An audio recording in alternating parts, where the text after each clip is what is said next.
static, gotta get at it, never pragmatic, cause we live tragic. I can't live average, to be alive's magic.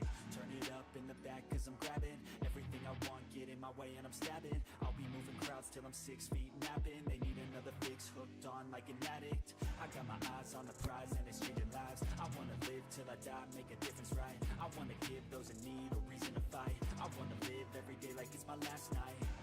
I wanna change how we play the game, rearrange all the pieces till they say my name. Push an agenda against doing what they say. I wanna stand up and start a revolution. I wanna start a revolution. I wanna start a revolution. I wanna start a revolution. I wanna start a revolution.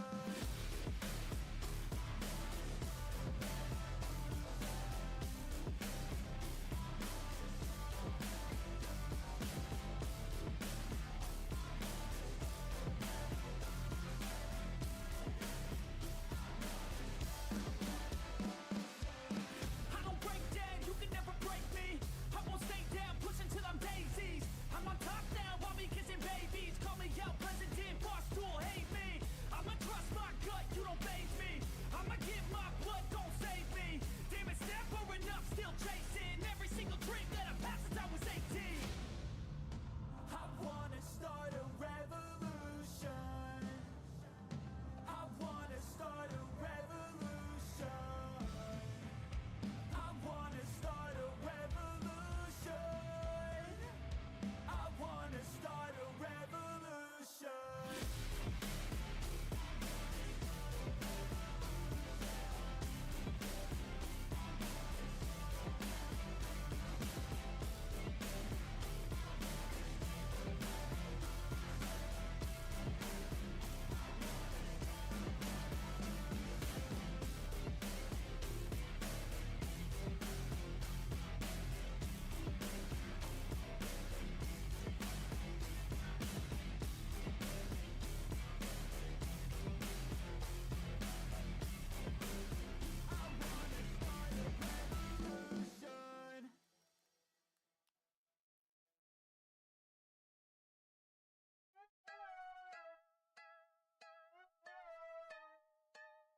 I'm just a cynic. Can you give me a minute? 'Cause faith is hard to place when you can fake everything you ever thought you could say. Your trust issues, I'll admit it. Scar tissue to prevent the pain that waits when I look away. So you pinky promise you won't screw me over, leave me in the cold, yeah. I need honest through my coffin to you. Pinky promise you won't screw me over, tear me up like roaches. I need honest, tell me do you pinky promise? Look, I've been through some fucking shit, so I'm over it. I'm about to split if you can't commit. I don't wanna see you promise, make your actions fit. I can't trust that you'll be honest and I'm passionate. Ladies and gentlemen of the RPW YouTube channel, today is an RK day.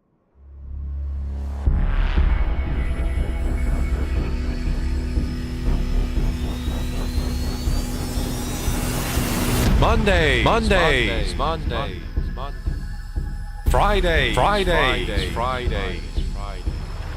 Thursdays.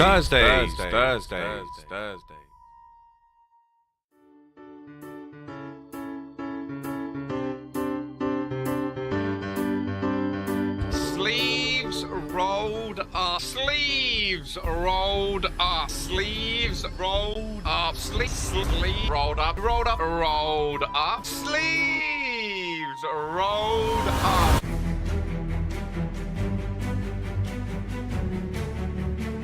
With the claymore to the face, PKO, Ralph, go outside, PKO! Oh, he's bowled it.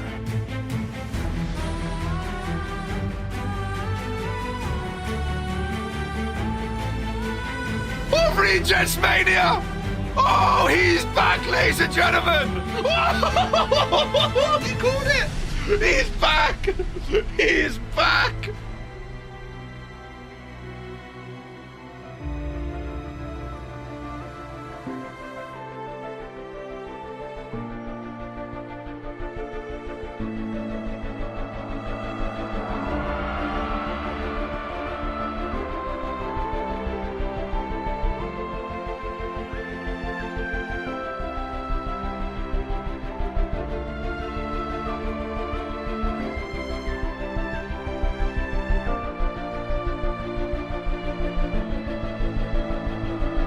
Jocko is the man of the hour. And Poke is the current world heavyweight champion. Hook the leg. County Rick. She is inevitable. Oh, and Key Iverson has brought Venu. Oh, no, Poke's bringing Venu down. Oh, my God, what? Brickleys are your new. And Cole retains. He's back, ladies and gentlemen. The Queen came in, the Empress came in, said, let me get my new belt and let me go backstage and enjoy my holiday.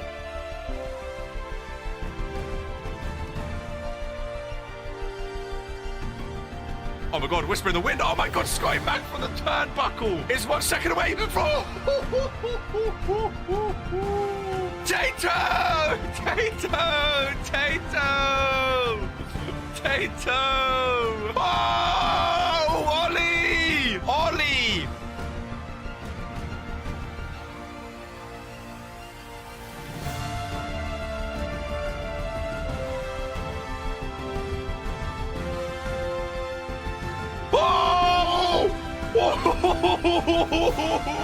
Drake Psycho! He's done! Drake Psycho! A new belt is in RPW.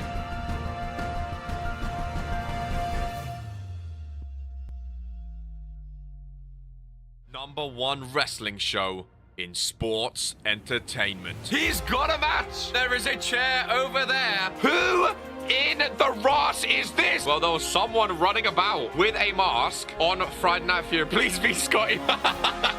Jocko's done it! New champion, Reverend Jocko! Yeah, no, they're the best tag team in RPW history, ladies and gentlemen. Every show this week has had a match of the year contender already. No, you guys are gonna say it's rigged. Ollie comes out 26, I swear to God. 4, 3. Please don't be Ollie. Please don't be Ollie. Please don't be Ollie. Oh, I'm actually done. I'm actually done. I'm actually done. I'm actually done. I'm done. How have I called it?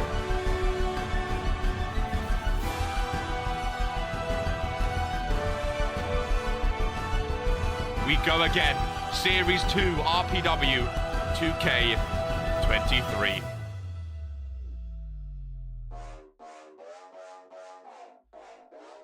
Sleeves rolled up, glasses are centered. The main event today is gargantuan. Ladies and gentlemen of the Ruden's Kid YouTube channel, today is an RK day. And today is a Friday Night Fury day where Lamin, the world hardcore champion, will finally be defending his championship, ladies and gentlemen. His first title defense as a world champion comes today against Brutus Brickley. I can't believe this is who we are, ladies and gentlemen. This is who we are. His first title defense for the face that runs the place here on Friday Night Fury. And of course, this is the first show of the A brand, the #1 show in Regents Pro Wrestling, ladies and gentlemen. The best show after winning Supremacy War Games on Sunday. Friday Night Fury is officially the place to be, the #1 place to be in all of Regents Pro Wrestling. Ladies and gentlemen, we have a fun-filled match card here today. Of course, Dash in a non-title match against Dante Silva. Remember, he is the #1 contender. He won a few weeks ago now. Just to remind you, Dash Pedersen is the #1 contender for the Intercontinental Championship, and he will be taking on Dante Silva in a non-title match today. The opener is an 8-man tag team match, which will be a #1 contender match for those tag team titles, which no one is able to take off the Fallen right now. And the penultimate match is a triple threat #1 contender match for the Women's Liberty Championship as well. We also have a fatal 4-way featuring 4 superstars that have already advanced in the junior heavyweight tournament on Rise on Wednesdays, and more to come, ladies and gentlemen. It's going to be a fun day. But of course, first order of business, as always, ladies and gentlemen, we go down here and we spin the wheel. Jock, I can feel it through the screen. A lot of illnesses backstage in the RPW locker room. So if you are backstage with any of the illnesses going on, I highly recommend wearing a mask backstage and avoiding some of the illnesses that are flying around and plaguing some of the superstars, ladies and gentlemen. Welcome in. Mid-card fuller here to Friday Night Fury, where Luka Novak will not be defending. Ladies and gentlemen, Luka Novak, by the way, now on 14 days as randomizer champion. 14 days is not too shabby, ladies and gentlemen. It really, really isn't. He's getting a little streak going for his first ever championship. Welcome in, Gore. He's getting a little streak going. This, of course, is first ever championship in RPW. 14-day reign. It's not too shabby. It's not too shabby. The streak continues, which is interesting. Way to go, Noah, you bum. Supremacy, what a day it was. What a day it was. What a day it was. Who's excited for Tuesday? You mean Wednesday for Rise? Don't know what Tuesday would be. If not RPW, what's the point in being excited for it with a defend as well? We done a good defense. I thought we had 2 defends, but apparently he only has 1. Or maybe I'm thinking of he won it and then defended it. Maybe that's what. Maybe I'm thinking the day he won it as a defend, which obviously it doesn't count because technically he did not defend it. But I think that's what I might be thinking of, because I had a feeling that he did defend it twice. But again, I might be very, very, very, very wrong with that, ladies and gentlemen. We're going to kick off the pre-show here today. One member of the new millennia as Noir goes up against the Elite One, ladies and gentlemen, here on the pre-show of Friday Night Fury. Are we ready for another RPW showing? Are we ready for another Friday Night Fury, the #1 show here in Regents Pro Wrestling? Noir and the Elite One get off to a start here. Gut-wrench powerbomb to kick off the pre-show on the Red Brown. The Elite One up to 17% now after getting a win in the past couple of weeks, but tries to steal one right off the bat, but cannot get it going. A quick start in the pre-show for the Elite One. Desperately needs a win. I believe it is 17%. Let's just double check. It is indeed 17%. Noir on 30%. To be fair, 30% for Noir. I thought he was worse than 30%. I really, really did. I mean, he's struggling to get above 30%, but I thought he was lower. I thought he was in the 20s, but 30%, not too shabby for Noir. I want to see him and Giant pushing for those tag team titles again. Or Noir would be banging for the Cruiserweight division too, if he can make a little solo push, which he's not managed to do just yet, of course. But he would be very, very good in that Cruiserweight division as well. I want to see the best cutter in RPW. Me looking at the participants for the league, which starts on WoW, ladies and gentlemen. The United Kingdom of Poke tournament, ladies and gentlemen. The bracket will be unveiled this weekend before WoW Warzone. The United Kingdom of Poke begins with a league format. 24 superstars all involved in the tournament bracket, ladies and gentlemen. Some big names as well. Who will be the next to face Poke on World Warzone? We'll find out starting this Monday, or next Monday, I suppose. Also, Pinchpod's first of the month, ladies and gentlemen. We are in December. We are officially in the Christmas month, the Christmas period, here in Regents Pro Wrestling. And it's lovely. Lovely to have you here in a sold-out arena on Friday. Can't believe the New Year's almost upon us. 2024, eh? In RPW, almost upon us. Can you believe it? Involved in another multi-man today, getting the win. Again, it's the 4 superstars that have advanced on Friday Night Fury in the Junior Heavyweight Tournament. Key Iverson, Draven Wild, Junior Dutchman, and Luka Novak. Going to be a fun one between those 4. Big clothesline, and Noir so far has had no offense whatsoever. Ladies and gentlemen, he has really, really, really been struggling. Really been struggling. Elite One on the edge. Elite One doing some push-ups as well, which is interesting. Someone in the backstage is asking about what is a YouTube membership in the general chat. If one of the mods could just link him the live stream, link in the show, he can come in here and find out what it is. That would be helpful. 10 days away from being another year older. Starting to feel like old man. Jocko, welcome in FTN. We're going to be in Season 3 in no time. I can't believe it. Key winning anything feels weird. Almost 2024, I know. Welcome in, Miguel Gordon. Love to see you checking in. Noir from the outside going for a big clothesline. And connecting as well. Season 3, Key Iverson. Season bloody 3. I can't believe it. I can't believe it. And if you don't win a championship before Season 3, Key, it's looking long for you, because... How long ago was it since you've been Universal Champion? I mean, that's going to come up to a year soon. And you've won nothing since. Shocking. Absolutely shocking, but it happens, eh? Maybe a new theme song soon. A new attire change. Those normally come thick and fast with you when you're struggling. Could be good. Noir finally getting some momentum into this one. It's about bloody time as well. It's at 14 months. Where is the... Oh, bell. Goodness gracious me. It's louder and louder every time. Oh, goodness.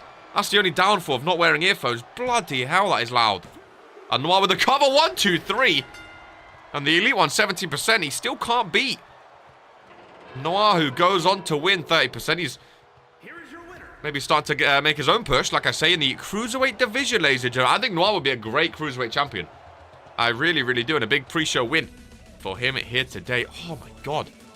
That was awful. Why not wearing them? I just like to feel the roar of the audience.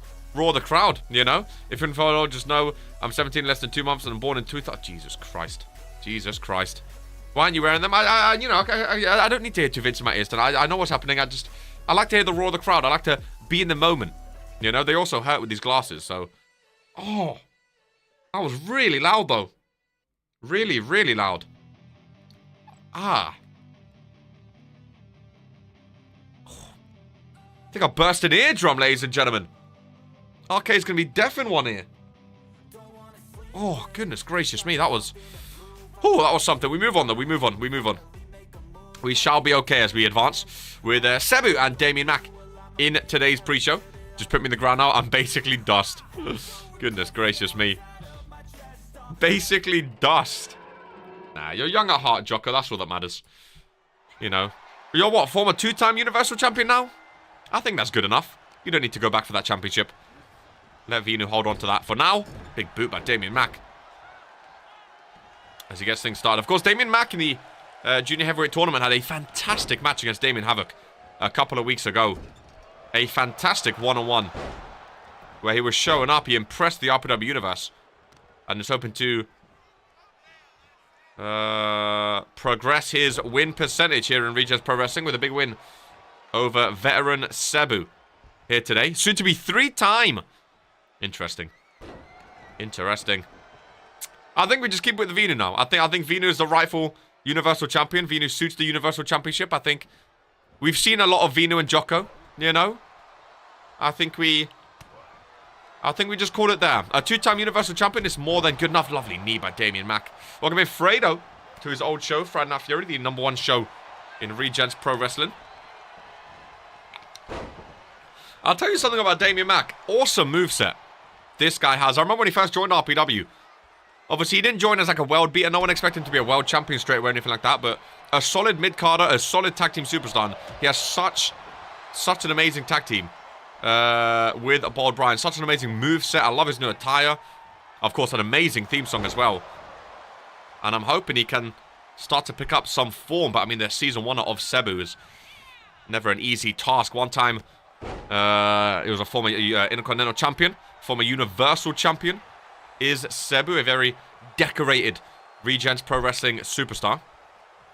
Never an easy man to take down. But Damian Mack starting off strong with a knee into a clothesline.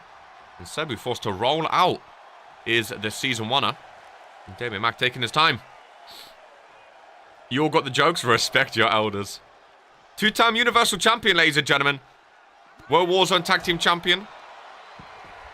He's never been a mid-card champion, but... You've never held the randomizer, have you ever, Jocko? I don't think. Never held the randomizer. Oh, lovely knee strike again. Who here has held the randomizer championship at least once, ladies? Hands up. Anyone?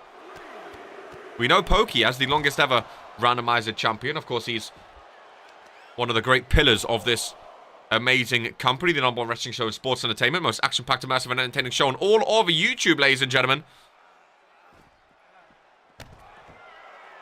Only get picked maybe once by the wheel. It hates me. I can't even remember the last time I got picked. Not me. Yeah, a lot of people still not. 2-time randomizer. Oh, my goodness gracious me. Bro, I was talking about this before. I'm the chum. Of course, Luka Novak has. I was talking about this before. And it's one of my favorite things about Regen's Pro Wrestling, right? All the stories aside, all the characters aside, all the amazing 5-star matches, all the big pay-per-views, the big spin in the wheels, everything. One of my favorite things about Regen's Pro Wrestling, especially now that we're in Season 2, going into Season 3, and we actually have a lot of history now, looking through the history of the spreadsheet. I was talking about it backstage before to a few people, about the history of the championships. Who's been like a 1-time this, a 2-time this, a 3-time this. I've never won this. I've never held this. I almost won this. Like, there's so much history now in the company now that we're going into our 3rd season. You know, that was a perfect time quote as well. This is who we are, ladies and gentlemen. There's so much history now. 2 times randomizer from like, I was looking for the title history, and it's so awesome. Looking through all the title histories and seeing like who's won what, who's gone, you know, who won this and then went up, who won this went down, who won this and stayed the same, who's won that, like, it's so cool, man. Not to brag, I've won the Universal. It's so incredible. Random quote 100. I really do like it though. I really do like it. I highly recommend it, going through the championships and looking at the history. It's awesome. I was looking at match history as well. I was finding out like what titles what was the first ever title that got won. Obviously, Poke won the Toxic Thursday title, which went on to be the Hardcore Championship that we still have. So it's crazy to think, like, when I think about Universal and World Heavyweight, I think those are the two main, the two most historic championships in RPW. I forget the Hardcore title was once the Toxic Thursday title, technically the first ever title held. So technically, in a way, that's the most prestige, but then in the same way, it wasn't the main title back then. So, the history is amazing. The history is amazing. 14 days as champ, it feels great. You know, it's a good feeling. It's a good feeling. I know the feeling. Key Iverson doesn't. He wasn't a 14-day champion. He wouldn't know the feeling. But hands up if you've held a title for over 14 days, ladies and gentlemen. That's a good one to hold your hands up for. That's a good one. As Damian Mack gets going here again. What was my reign, actually? It would be awkward if I checked now and it wasn't over 14 days. 35 days. Oh, over a month as well. Over a month as well. Key Iverson? No? Lot of hands. Lot of hands. You know the feel of carrying a whole brand? Neither do you, to be fair. I'm a 3-time randomizer. Goodness gracious me. I can't put my hand high enough. Key Iverson, you don't even know what it feels like to lead a tag team or a stable, let alone a whole show. You had to ask for permission from your leader, Coke, when you was in a stable. You couldn't even run the new foundation, let alone run an entire show here in RPW as Damian Mack. Again, a big win for him. His win percentage has been dwindling recently. A lot of tag team matches, not involved in a lot of singles matches. He gets one today, and he gets a big win over the season winner of Sebu, ladies and gentlemen. That is a fantastic win there for him. First King of the Ring in RPW. I'm edged. Edged? You mean etched? Interesting. I've been a face of World Warzone. How about you? But again, you've not, though. We've had this conversation before. You've not been the... You have never once in your career been the face of World Warzone. I don't understand. I thought you were talking about Friday Night Fury as a joke. You're actually being serious? You was never the face... See, this is the thing as well. People don't understand. I'm assuming... you can correct me if I'm wrong, because it's not good to assume. I'm assuming you mean because I was Universal Champion, I was the face of World Warzone. I'm assuming that's what you mean. Correct or incorrect? Because if that's what you mean, you can't be further from the truth. Just because you win the championship does not make you the face of the show. I just want to make that clear. I'm assuming that's what you mean, though. Because you won the Universal Championship. Yeah, I thought so. If you think that makes you the face, hey, all the power to you. We don't have to have one of our arguments today. All power to you, my friend. All power to you. All power to you. If you think that makes you the face of World Warzone, good luck, my friend. Good luck, my friend. Is all we'll say about that. Goodness gracious me. In that case, Kaiju was the face of... Bro, I won the biggest prize to win there. What do you mean? Again, though, that doesn't mean you're the face of the company. The face of the show is the person that... That's why Lamin is the face of... It's the person that dominates week in, week out. Main events, week in, week out. Has multiple championships on that show. That's why Vinu and Jocko are the faces of World Warzone. They're the two biggest superstars in World Warzone. Freshie Sibs used to be the face of World Warzone back in the day because he was Freshie Sibs. Ollie was the face... of thing because he was the longest ever hardcore champion. Like, winning the championship, let alone for 6 days, I think everyone agrees with me as well. Fairfax, I think everyone agrees with me as well, does not make you the face of the show. That's the question. What does make you the face of a brand? Again, I guess it depends. Like, different people might have different opinions on it. Some people might think whoever the you know, whoever wins the championship is the face of the brand. Some people might think that, like he. Obviously, he only thinks that because he won it. Other people might think like Ryan Curtis, the superstar that everyone likes or stands out in an amazing way. In my opinion, the face of the show is the superstar that is main eventing week in and week out. The face of the show is the person you think of when you think of that show. For instance, when you think of World Warzone, in my opinion, you think of Jocko and you think of Vinu. Those are the two main faces of World Warzone, in my opinion. Obviously, there are other names in there as well, but those are the two main ones. Like for Friday, I think of Dino, I think of Lamin, straight away, and Bobby. You know? That's in my opinion. That's my opinion. But I think it changes depending on who you ask. I think everyone has a different opinion. You know? Looking forward to seeing their new Tron. So was Igor, but apparently Brett did not have it ready.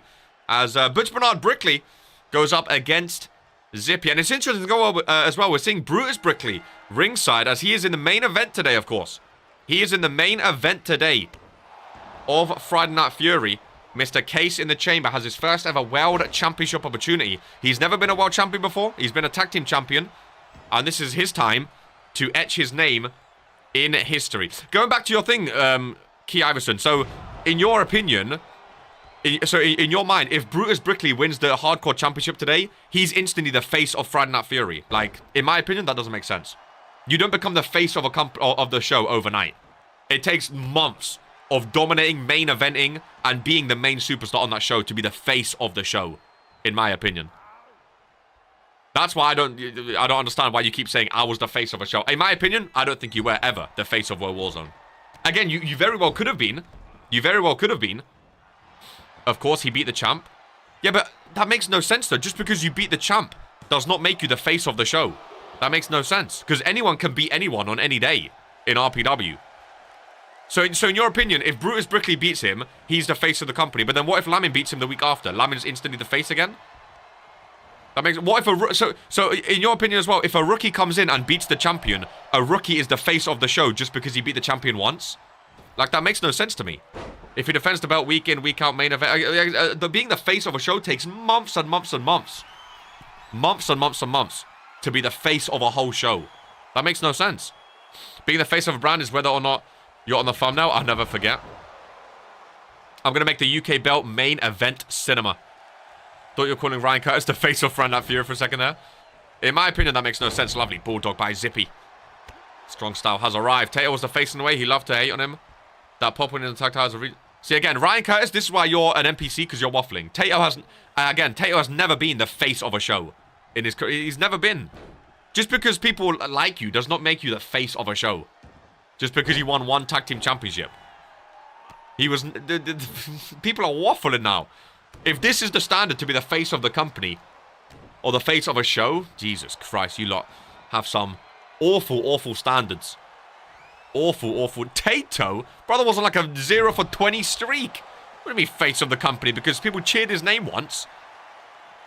When I won the whatever championship, I wasn't the face of Friday Night Fury. The title don't mean anything in my opinion. I mean, the title means a lot, but it doesn't mean you're the face of the company. Again, if you defend that championship week after week after week for months on end, if you're a multiple champion or constantly in the main event, that's why I use Vinu and Jocko. They are constantly in the main event. Everyone knows his name. No, they do not. If you ask a rookie who is Tato, they would have no idea. They would have no idea. Everyone knows his name. What am I hearing? Daniel King is the face of all up. Like, I don't understand. This isn't even me hating at Key Iverson this time. This is just me trying to be on level playing field with him. Like, in my opinion, what his standards for being the face of the show makes no sense. Key Iverson was never the face of World Warzone. And again, that's not me slighting him. It's just a fact. It's just a fact. So that means Lamin isn't the face because he doesn't defend week in, week out. Again, I said Dino, Lamin, and Bobby. I didn't say just Lamin. I said Dino, Lamin. When you think of Friday Night Fury, Key Iverson, who do you think of straight away? Who do you think of? It's not the person... It doesn't have to be the person right now with the belt. It's the person that you think of when you think of that show. No one thought of Key Iverson when you was... More people thought of Reaper. He won it off you twice. So if anything, Reaper was more of a face of the show than you. You know, maybe Bobby. Exactly, so you're agreeing with me. Bobby was one of my picks as well. Bobby, Lamin, or Dino. And the only reason I put Lamin up there is because he main event. It's not just. I never said it's just defending week in, week out. I said it's main eventing week in and week out. And whenever Lamin's on the show, he's either main eventing or he's on the opener. He's never in the mid card. And to me, that is the face of the show because he is literally the one that is main eventing. His face is on the show week in and week out. You don't have to be defending your belt every single week because no one defends every single week. He literally just name a name that isn't the main champ. You know what I mean? I said Dino's up there as well because of his history with that championship. And if he wins it again, he will definitely be the face of the show because he's always been up there.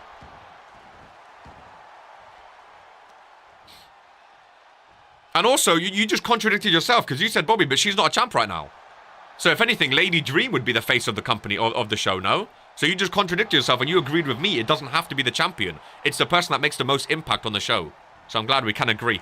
Bitch Bernard Brickley, backbreaker is reversed. I don't think any show has one single face of the brand. It's a group of people synonymous with that brand.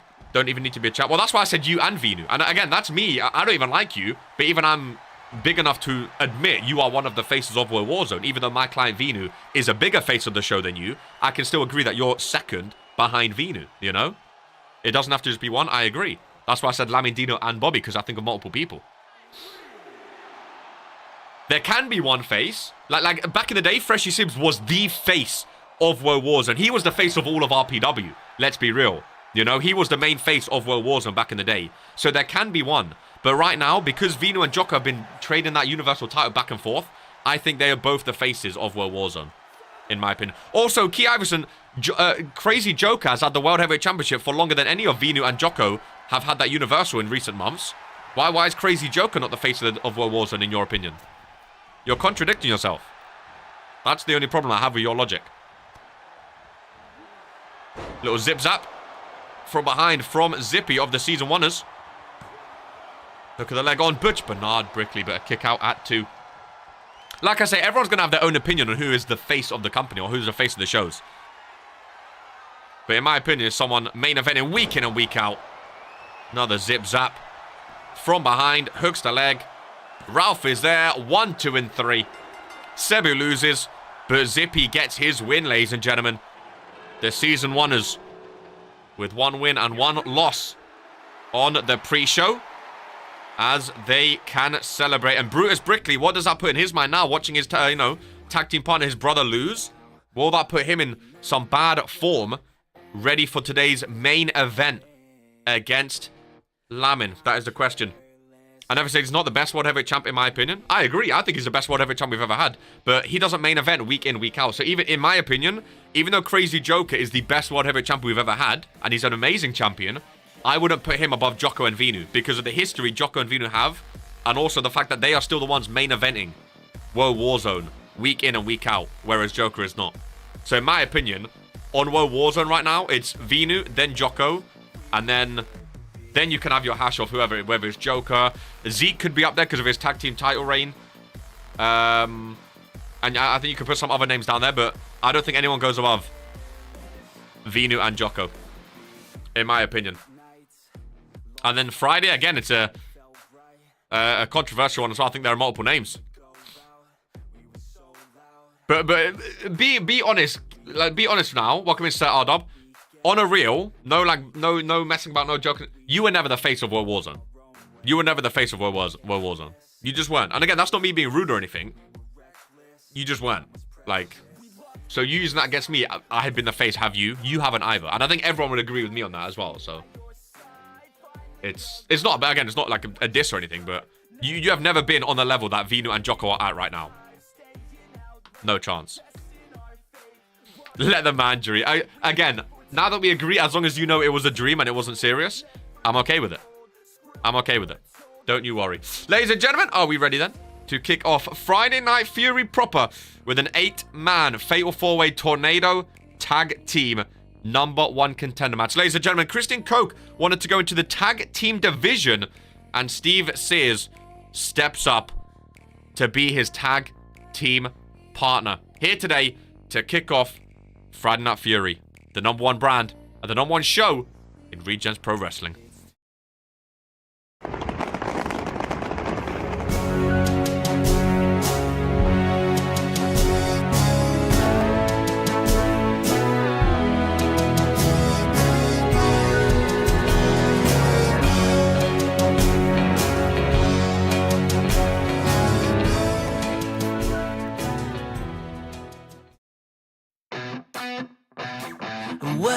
ain't what you think about when you're born into a fire. Let them burn it out. Sell them to the richest buyer. They wanna let the world decay. They tell us lies and fade away, fade away. We feel betrayed. We were raised to lose the race. Wake at the back of the pack, kill it anyway. Listen up now, because we're never dropping out. Beat the odds, beat the big house. Our brains are bigger than the doubt. We've been thinking for ourselves, never let the truth fade away. This is bigger than ourselves, we won't let the world burn away. Burn away, we feel The opener of Friday Night Fury is here then, ladies and gentlemen. 4 tag teams going at it to kick off the show. Air Boom are back, looking for those world tag team titles. We have the Lucha Dragons and the Pack, both won last week.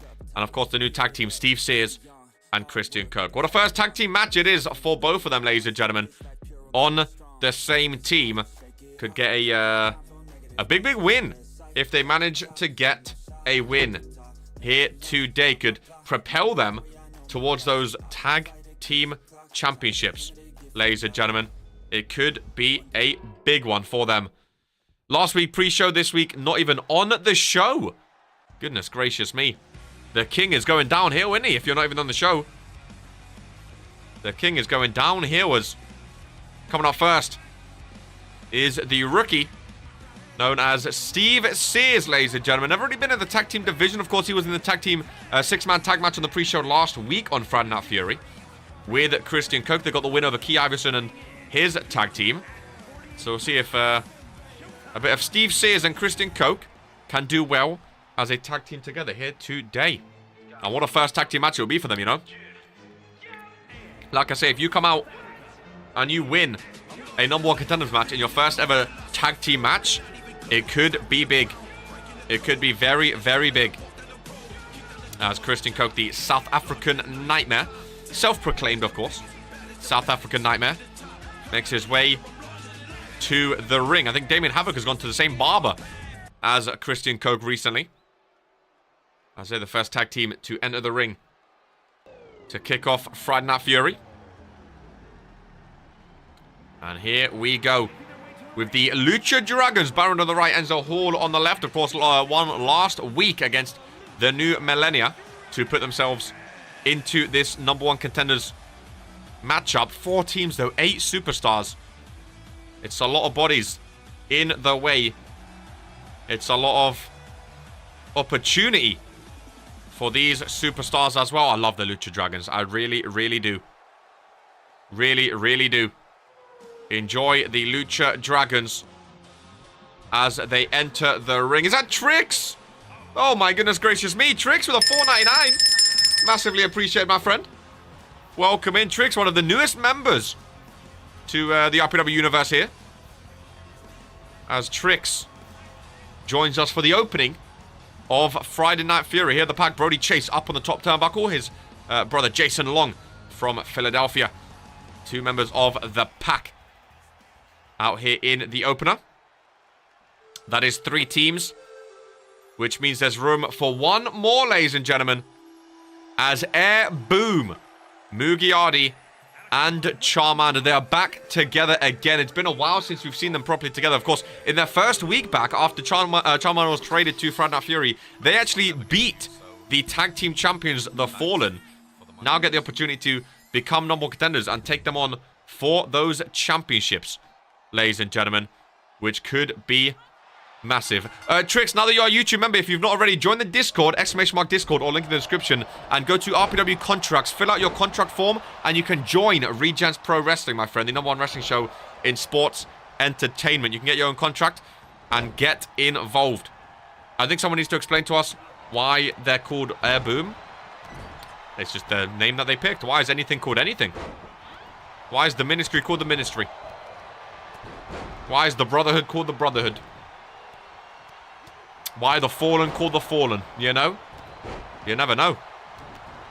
Charmander is first to roll out, though. Former two-time world heavyweight champion. Airboom, of course, former tag team champions in themselves. So they're the only former tag team champions in this match. So they have the tag team experience.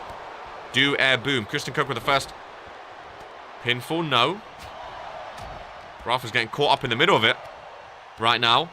Charmander takes to the air. Mugi lands with a boom. Mysteries of the universe, exactly. Why is anything called anything these days? I think Airboom are definitely the favorites, but again, in a multi-man match like this, literally anything can happen. Literally anything can happen. Luca thought it was Sherlock. Oh, fair enough.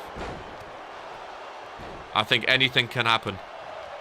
Because often in these multi-man matches, what happens is you have a clear favorite tag team or a clear favorite superstar, but then those are the ones that are not pinned. Someone else gets pinned and loses them the match, you know? Anything can happen like that, so it is a risk when there are this many superstars in the ring together.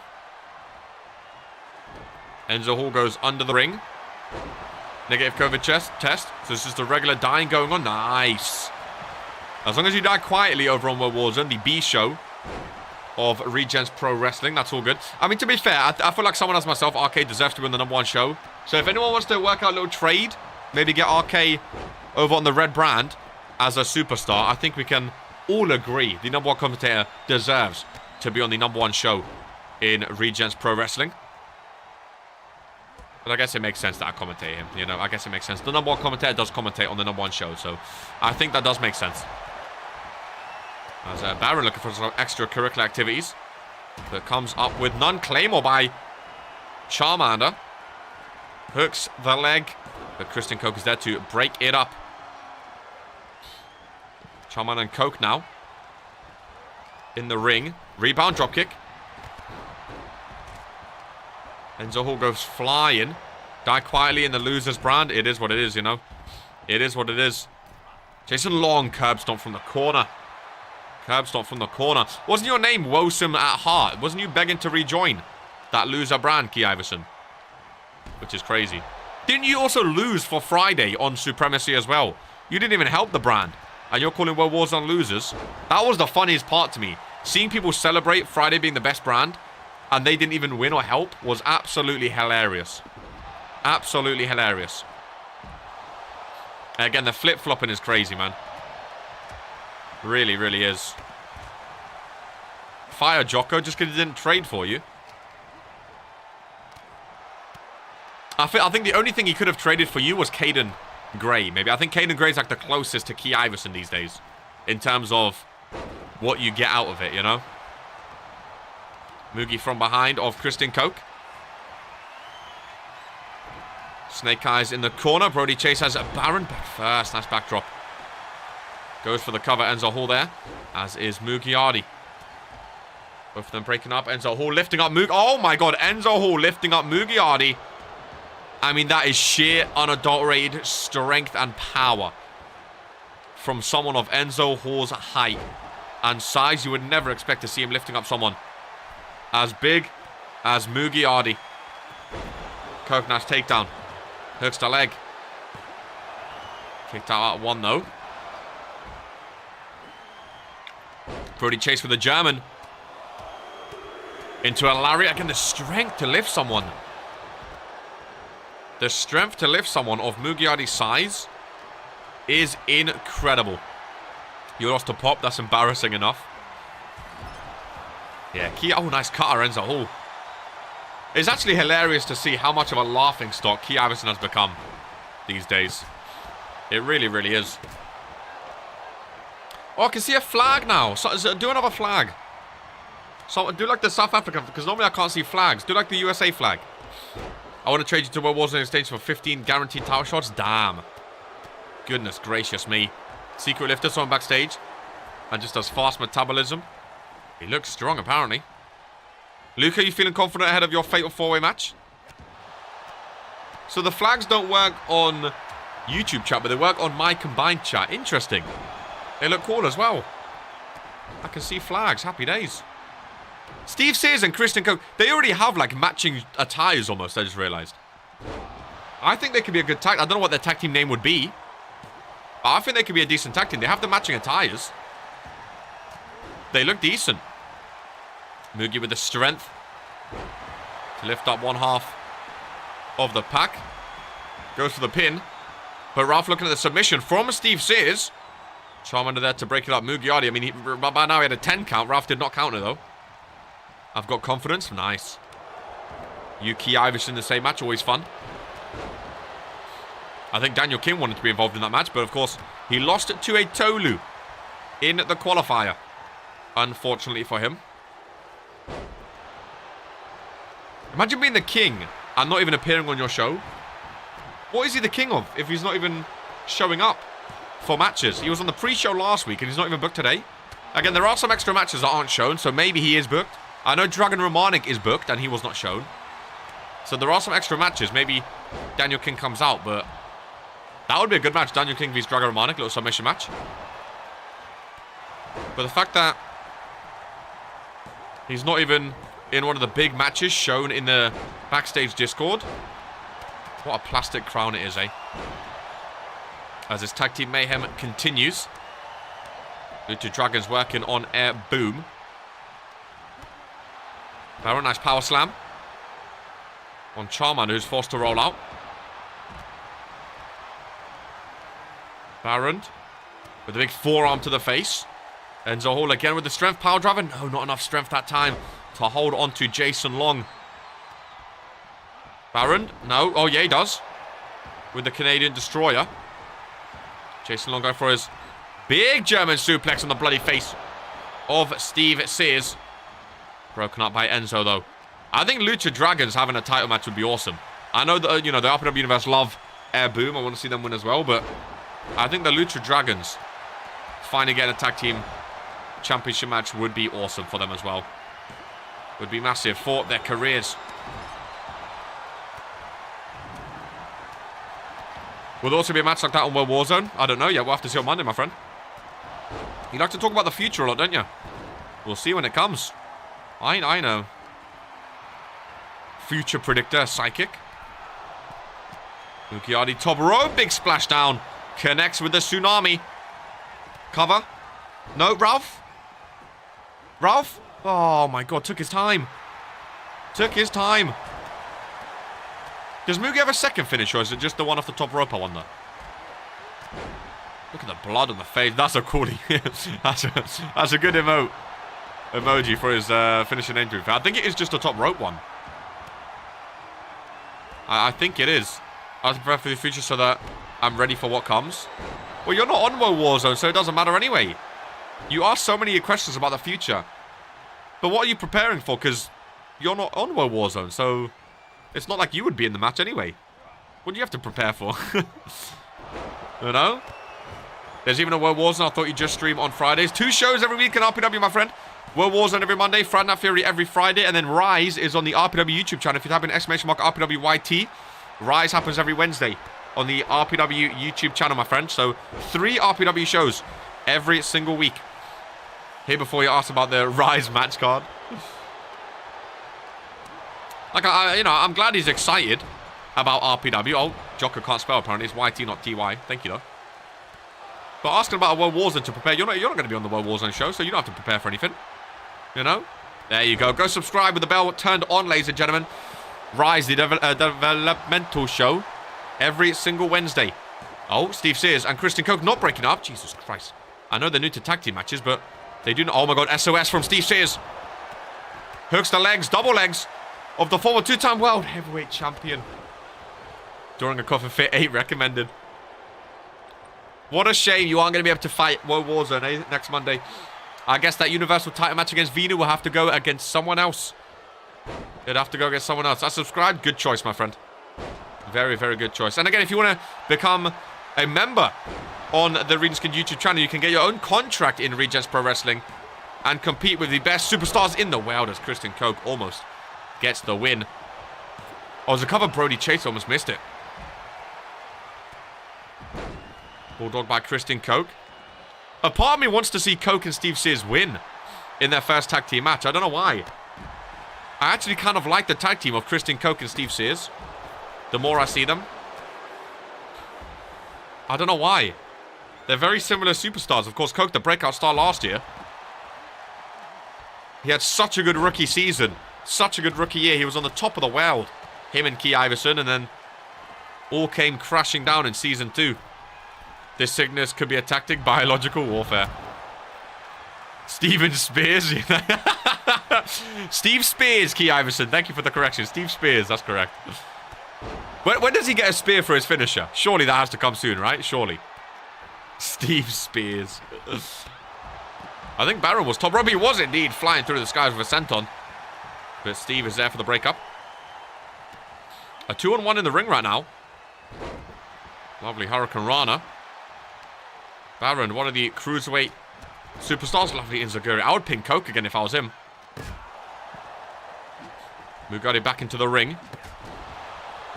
Code breaker by Baron. Coke rolls out. No, just under the rope. He's still in the ring, though. He remains in the ring. I still type Spears first every time I put his name in the sheet. How did Coke even fall this badly? Was it one match that made him suck or something? I mean, how do you even begin, Luca? You know, on the history that is Christian. So much went wrong for Christian Coke in Season 2. I think, honestly, in my opinion, what it was, I think him and Key Iverson got too big for their boots too quickly. Back at the day, but they basically had a stable called the New Foundation. Fall from Grace is all Key's fault. Ah, yeah.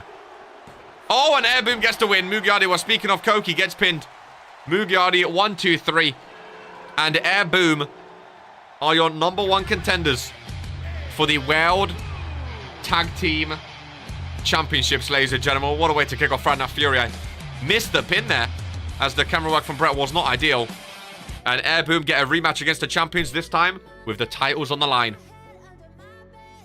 Basically, what happened was, Luca, what happened was, they had a stable called the New Foundation. It was 5 rookies in the New Foundation, and the whole thing of New Foundation, there was no leader. They was all on the same playing field, and they all wanted to help each other become the best in RPW. It was like rookies taking over the veterans, and it was awesome. They had awesome attires, black and white, awesome it was awesome. And then what happened? They appointed a leader. Christian Coke won the US Championship. And then, for some reason, they thought they needed a leader, even though the whole thing was they don't need a leader. They put Christian Coke in charge, and it all went crumbling down. And he's not been the same since. He's not been the same since. It was unfortunate as well, because I truly think if the New Foundation stayed together, they could have been one of the biggest stables in RPW today. I really, really do. They really could have been amazing if they did not appoint a leader. But again, you live and you learn. The old basement, you live and you learn. I blame GMK. You live and you learn. These stuff happens as we advance. Speaking of rookies, ladies and gentlemen, Ryan Curtis wanted the opportunity. He's in the hardcore division, ladies and gentlemen. The biggest division on Friday Night Fury. And he wanted the opportunity to face the big names. He wanted Venu at Supremacy. Obviously, he didn't get it. And waste of a good logo. Exactly. Ryan Curtis wanted to prove that he belongs in the hardcore division, ladies and gentlemen. And what better way to prove yourself than against the former longest hardcore champion. Ladies and gentlemen, the first ever triple champion in Regents Pro Wrestling, as Dino goes up against Ryan Curtis. He ain't ready for the hardcore division, but it's just me. Again, each to their own. He thinks he's ready for it, and he wants to prove that he is. If he beats Dino, it's a good way to prove it. Obviously, if he loses, I think a lot of people are going to have a lot to say about Ryan Curtis if he loses. But it's a big, big match, and fair enough here before a squash. Fair enough to him. He wants to fight the best of the best on Fridays. We'll see if he can hang with the big dogs. Bell has been rung, and here we go. Jump in the deep end with both feet, exactly. And again, sometimes this is smart, because if you get a winner of a champion, you go on to, you know, do big stuff. If you lose, I guess the former champion, sorry. If you lose, though, it's one of those things where everyone, you know, it looks like you're not ready. And then you have to go to a lower division, and it feels like you take a big knock to your momentum and your confidence. Your confidence gets a big knock. And confidence is such a big thing in RPW, because when you lack confidence in that ring, the opponent can tell, and That's when you start picking up loss after loss after loss. Good luck, Ryan, mate. Mid-card Fuller. Very chipper these days. Very happy backstage as well. Congratulating a lot of superstars. Cheering on a lot of superstars. It's interesting. From, I don't know if it's just me that, the glow is so random. I don't know if it's just me that realized, like, that I've seen it, but Ben Fuller, he's been really happy recently.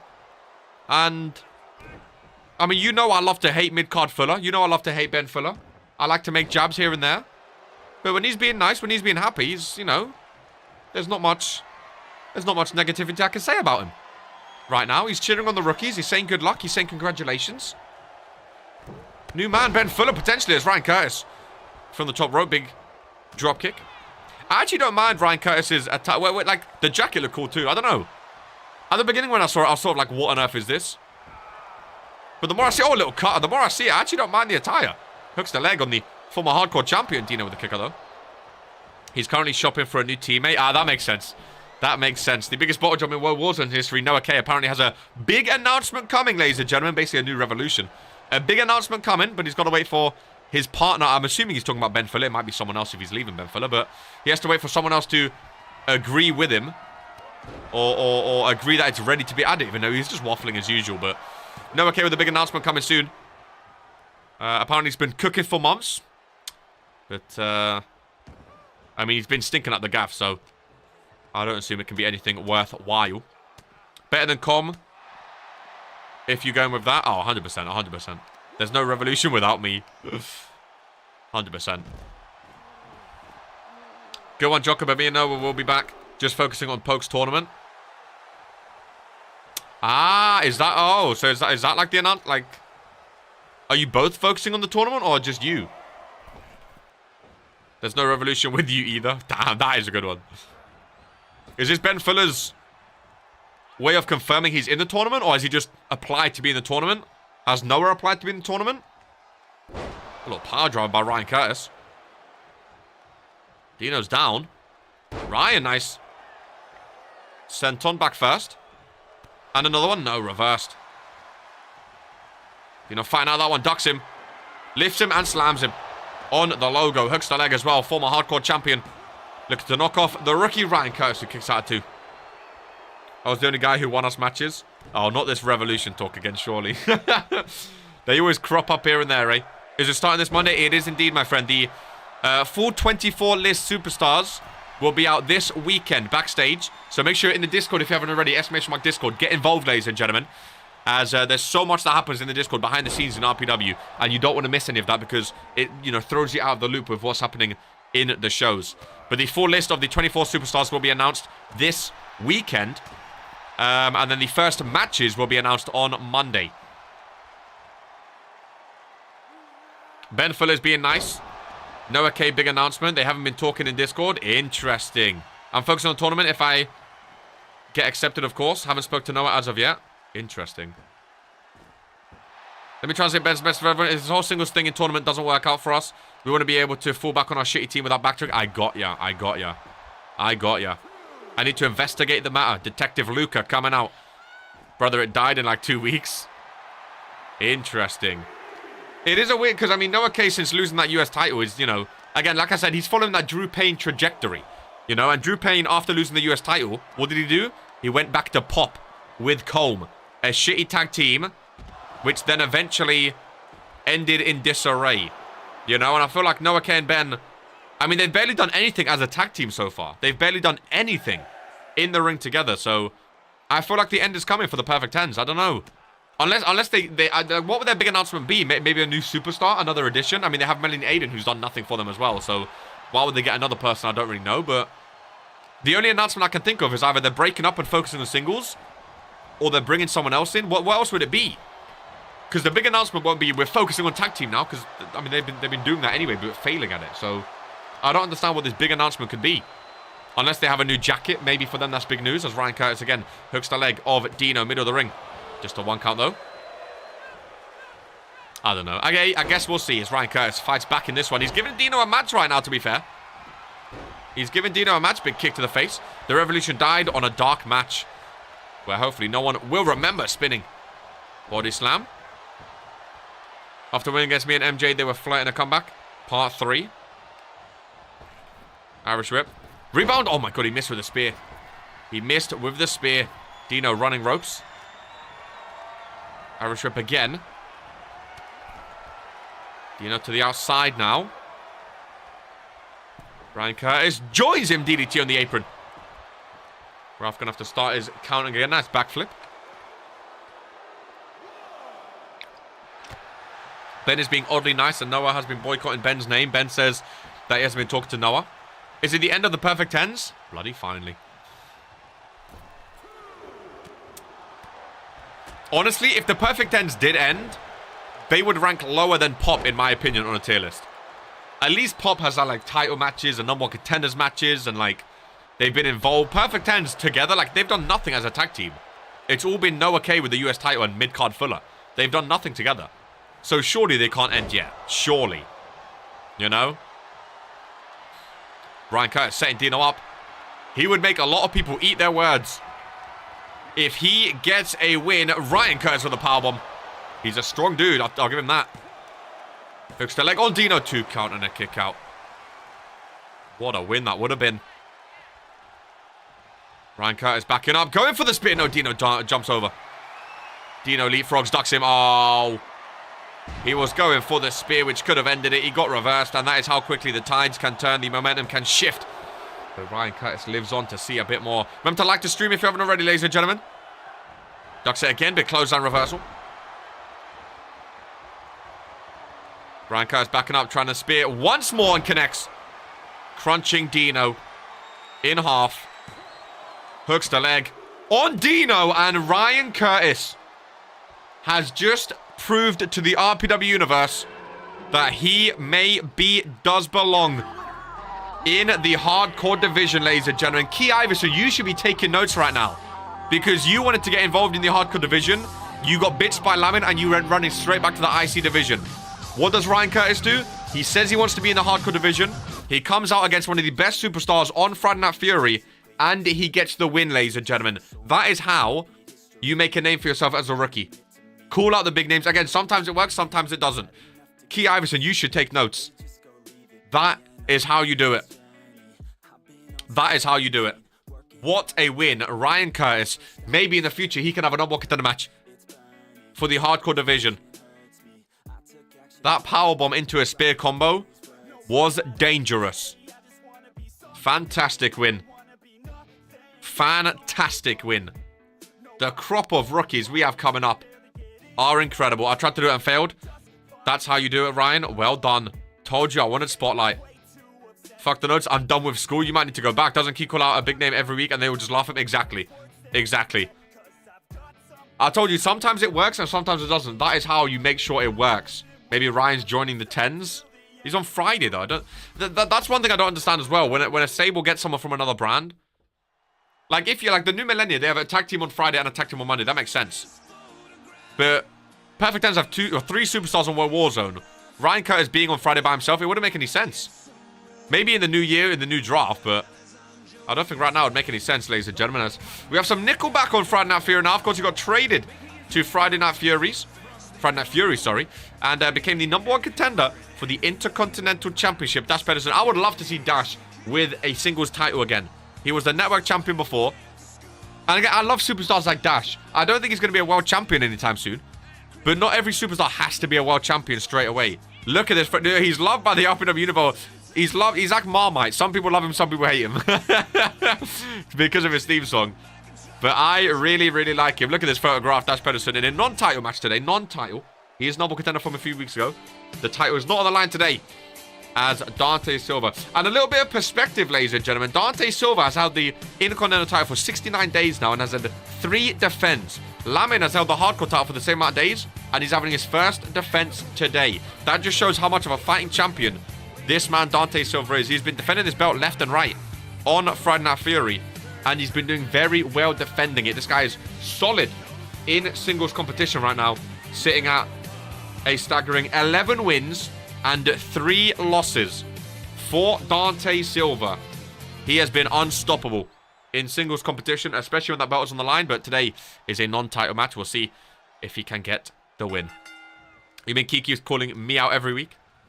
Dante got moves? He does indeed, but Dash has the heart and confidence. Dash, I think in my opinion, Dash is the one superstar that has like the most heart.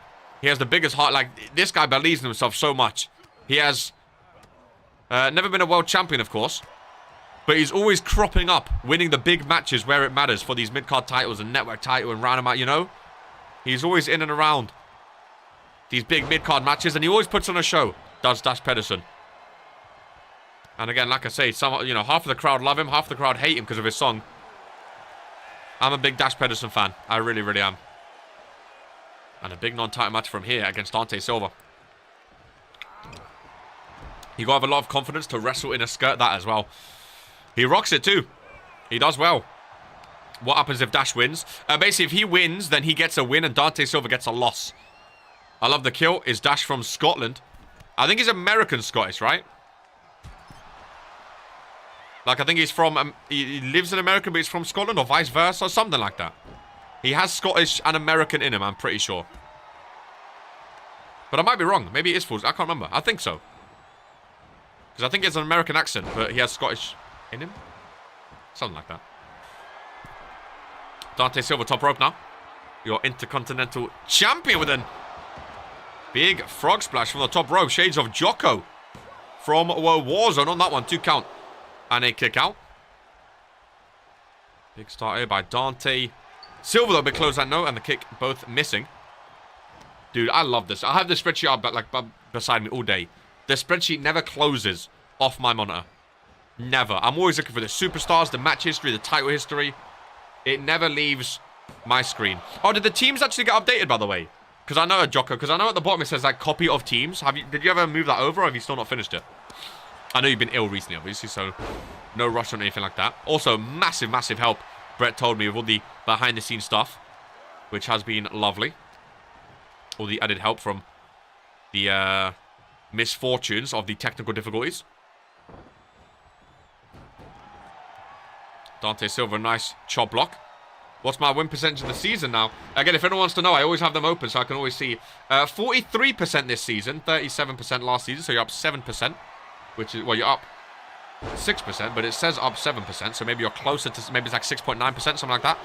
Another cover there. I forgot all about that. It's been a rough time. Yeah, I thought so, to be fair. I thought so, to be fair. I like the look of it, though.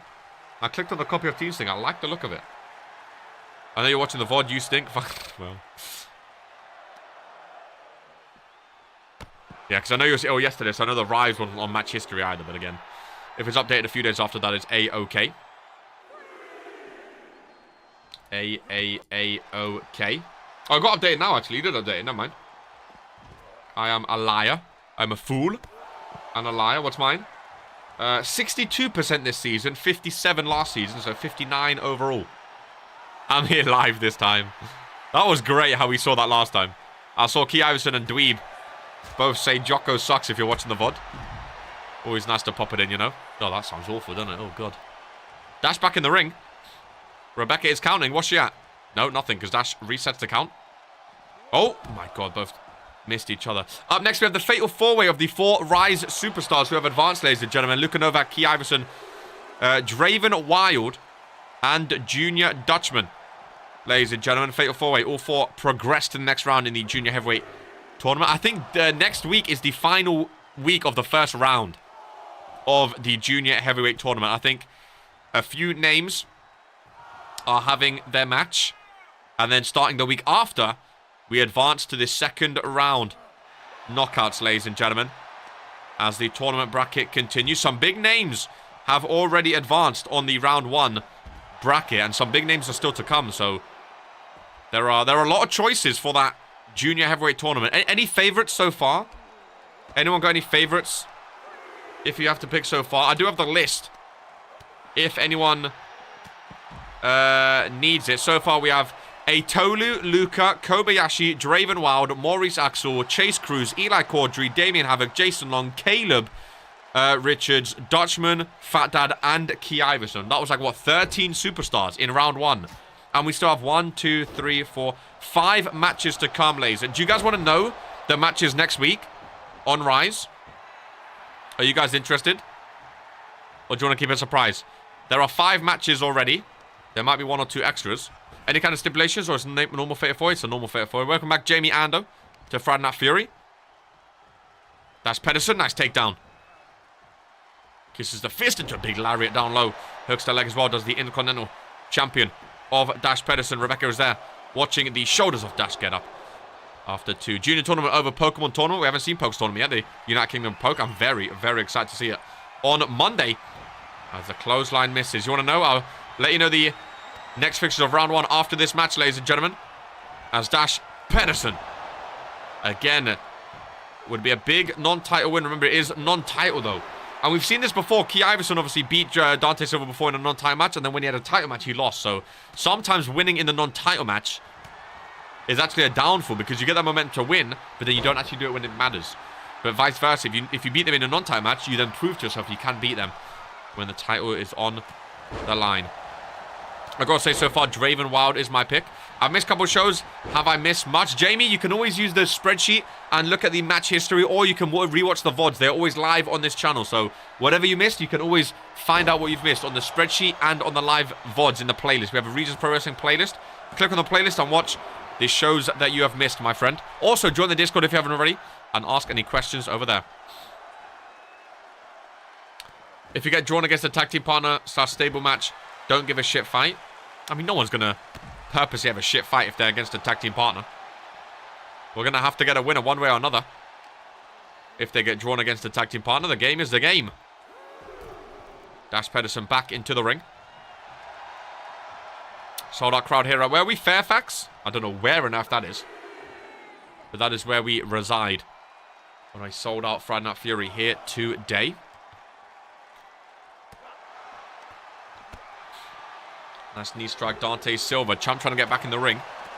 Dash Pedersen not allowing him. I can't believe how close we are to Season 3. We're going to have our second Regents Rumble winner this year. Imagine if Maxim Jones wins back-to-back Rumbles. Oh my god. Hey, how about this? Early predictions, ladies and gentlemen. Who is winning Regents Rumble in January this year? Well, next year, I guess. This season. Who's winning Regents Rumble?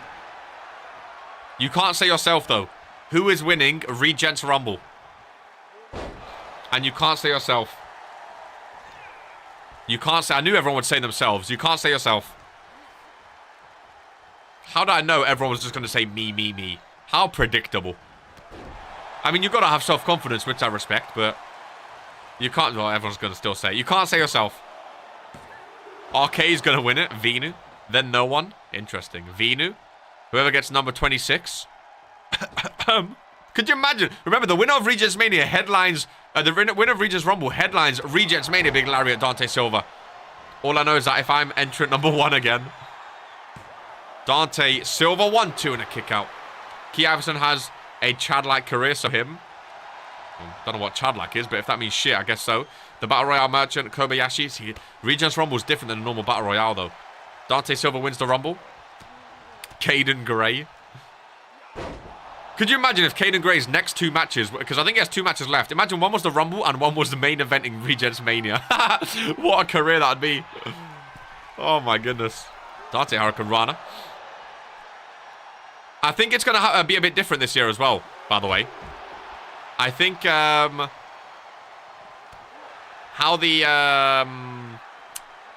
the numbers are going to work this year are going to be a little bit different. They're not all going to be random this year. So you know, last year, Regents Rumble, no one knew their number, of course. Right? No one knew their number until the day. Right? The winner will be whoever has the best chance of doing nothing in Season 3. Maxim Jones is on the come up now. He had a bit of a slow stint, but he's on the come up now and attacked him. I like Maxim Jones. I'll always have I always like Maxim Jones. But there's gonna be 2 ways of knowing your number this year. Do you guys want to know what's in plan by Vince Shimon now? Or nearer the time? We draw a number all over. Do you guys want to know how it's going to work? Or keep it a surprise? What do you guys want to know? Welcome in, Lord Farvo, to Friday Night Fury, my friend. The number 1 show here in Regents Pro Wrestling.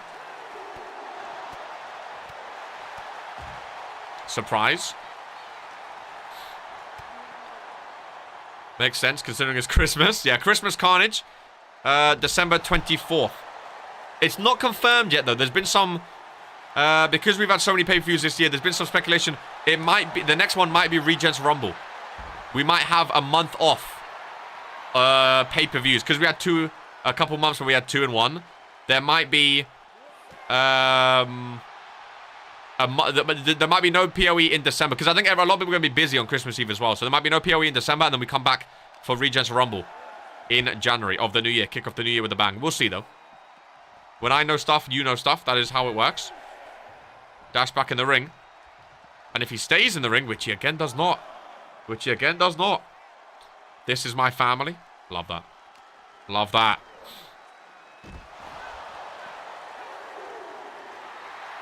Because sometimes, obviously, it's nice having pay-per-views every single month. Or, like, sometimes 2 times a month. But then if you do it every single time, you don't get the build-up. You know? Whereas, imagine from now, we don't have another pay-per-view. So, from Supremacy to Regents Rumble, that would big up the Rumble so much. Because we've been, like, without it for, like, basically 2 months. All of December and then all of January. And then at the end of January, we have Regents Rumble. That would be insane. Because then after Regents Rumble, I think there's only 1 or 2 more before Regents Mania. Because Regents Mania is normally in March. So if there's a pay-per-view... If there's no pay-per-view in February, it might just be Regents Rumble and then Regents Mania at this point. And remember, the winner of Regents Rumble, main event, headlines, Regents Mania for whatever championship they choose. And it's any championship they choose. It doesn't have to be on their brand. Because obviously after Regents Mania, there's a draft anyway. So let's say Key Iverson wins. He could go back for the Universal Championship and come back to World Warzone. And then obviously next year, we do the draft anyway after Regents Mania. So you can choose any championship you want. Regents Rumble is always a fan favorite. And that's why it's left near the end of the season. Because it's such a fan favorite. Also, what's crazy, the fact that we're almost starting a new season. Regents Randomizer coming back next year. That's getting closer and closer now. The third annual Regents Rumble. Regents Randomizer, sorry. Regents Randomizer. The fan favorite every year. The awards are coming up as well. The draft. Oh, it's a lot of fun. It's a lot of fun. There might be some new stuff with the draft and the awards as well. Because again, we want to utilize the RPW YouTube channel. So some of that might be done over on the RPW YouTube channel instead of in live streams on this channel, if that makes sense. Whilst, because you know last year, obviously, we done it while we were setting stuff up. This year, they might be, the awards and the draft might be over on the RPW YouTube channel. And then, whilst we get stuff ready for RPW this, for Season 3. But again, all that stuff, I'll let you know near the time. I'll let you know near the time. Craziest pay-per-view of the year. I think there's a lot of big choices this year for pay-per-view of the year, though. Because I think we've had some bangers. We've definitely had a better year of pay-per-views this year than last year. 100%. 100%. 100%. The website's getting updated this weekend as well. It's already been somewhat updated, but it's getting more of an update this weekend. Remember, the website is still there. I love the website as well. Randomizer can either be your best PoE or your worst day ever. Exactly. Or you just don't get picked. Dash back in the ring. All he needs to do is stay in, but he does not want to win via count out. As he keeps resetting the count. These two are putting on a match of the night performance here, though. Remember, no championship on the line. But this is, I mean, if we get this in a title match, it's going to be a great title match, that's for sure. Goodness gracious me. Dante. Back into the ring. Dash Pedersen. Joins him in the ring as well. Dante Silva off the rope. Hurricane Rana. Lovely move from the champion. The best possible thing that could happen is if you don't get picked. Oh, Dash holds the rope. My goodness gracious me. Also in Season 3, what's been talked about recently is, you know how Rise, obviously on the RPW YouTube channel, potentially next year, if again, Rise does become its own show and whatnot, potentially, imagine Rise only pay-per-views on the RPW YouTube channel as well. Just from the Rise rookies. Like, oh my god. The possibilities are endless. Oh, Dash. What a match. What a match indeed. Finally back in the ring. Dash with a pin on the champion next to the ropes. The bloodied face of Dante Silva. 1, 2, and 3. And Dash Pedersen gets the win over the Intercontinental Champion. And again, can he do that when the title's on the line, though? Potentially next week or the next coming weeks. I would love to see Dash as the Intercontinental Champion. And he got it done here today in a non-title match. What a match for Dash. But again, Dash is a weird one. Because he's never been a world champion, but he's been consistently good. 38% last year, 41%, just updated. 41% this year. He's up to 40% now. On the season, 11 and 8 in singles, 5 for 10 in multi-man, 4 for 7 in tag team. He gets it done. He really, really does get it done, Dash Pedersen. He really does. When do we pick a name? Over Havoc. For some reason, YouTube isn't working on my phone, so I'm on... Oh, I was so confused. How does it update that quickly? Bro, it's all automated now. Mr. Sheets is all automated now. As soon as Jocko basically puts it in the match history, and it updates straight away. Dash needs a few title reigns. Oh, 100%. Again, he's been a network champion, but I would love to see him with the IC title. I really, really would. Ladies and gentlemen, very quickly, next week on Rise, here are some of the matches. There may be more, but here are some of the first round matches for the Junior Heavyweight Tournament. Liam West, the number 1 contender for the World Heavyweight Championship, against Noah K, the longest ever US champion. Ryan Curtis, who we saw beat Dino today, against Junior Palmer. We then have the Elite One against Casey Jacobs. We have Brian Damage making his debut against Eli. And we have 2 former champions, Fredo against Dragon Romanic. Ladies and gentlemen, next week on Rise, it is gonna be a fun one as we advance today on Friday Night Fury. I'm a fucking coded, bro. What you've done with the sheets, Jocko, is insane, by the way. Again, I use the sheet all day. I love it. I absolutely love it. I absolutely love it. I really, really do. Fatal 4-way time, ladies and gentlemen. Run it back, pretty boy. That's all on Rise. Some big, big names as Key Iverson is on Fridays, ladies and gentlemen. The awesome one joins us. He's beat the pre-show allegations today. And he's on the main show with a new logo on his chest. Another skull in RPW. I mean, remember the era of skulls when everyone used to have a skull in their logo? Could you remember that? I'm just a bad guy who gets paid to F... Oh! Oh, new I like that, main boy. I like that. Key Iverson, a new attire. And you know what? See, Key's such a weird one because I want to like him so much. I want him to be a champion again. I want him to be the main guy on Friday, or like one of the main guys. I would love to see him with that Intercontinental Championship. But he just doesn't help himself by talking poo-poo. He would be so good. He should be on... He's the awesome one. He should be on the main show week after week after week. He should be fighting for championships. He should be taking on the biggest and best. Instead, he's calling out Poke on World Wars, and he's calling out this person like... He keeps changing stuff. He just needs to focus on himself, but I like the new attire. And you know what? I would love to see Key Iverson win today. And I flip-flop on Key Iverson, but I like him in the ring. I hate him when he opens his mouth. He's wearing my jacket. I apologize ahead of time for everyone. I'm going to accidentally put the new guy down as Brain Damage. The face of RPW. What have you done with the sheet, Jocko? Randomizer PoE is next? No, we're talking about future PoEs next year. Randomizer has already been done. Randomizer has already been done. The randomizer champion, speaking of randomizer, Luka Novak, ladies and gentlemen. Again, I like Luka as well. I like Luka as well. Like him and Key, I don't think they're ever going to be world champions anytime soon. Key maybe in the future again, but right now, Luka and Key, they're like cruiserweight/IC, like that mid-card championships, which again isn't a bad thing. But it's just their talking that lets them down. But I would love to see the same as this guy, Junior Dutchman. I don't think he's world champ material right now, but he's a solid mid-carder. He's a solid Intercontinental champion, potentially a tag team champion with the season oneers. Like, there's so many superstars who can still make a big name for the... Like Poke said with the UK title, just because you're not a world champion does not mean you can't main event. We saw Drew Payne turn that US title into a main event belt for a few months. The prestige of that US belt was incredible with Drew Payne. So it is doable. It just depends who has the belt and how you use that belt. And that's why Poke has this United Kingdom of Poke tournament, because he wants to improve the prestige after Noah K's run. But I love matches like this. I love matches like this. 4 superstars in the ring. One of them, or 2 of them, is a champion, I should say. As one half of the World Tag Team Champions of the Fallen, Draven Wild makes his way to the ring. Ladies and gentlemen, just talking about how the stats all update after each match. That's because of the form. Bro, what Jocko's done, listen. What Jocko has done with the sheet, ladies and gentlemen. What Jocko has done, mind-blowing.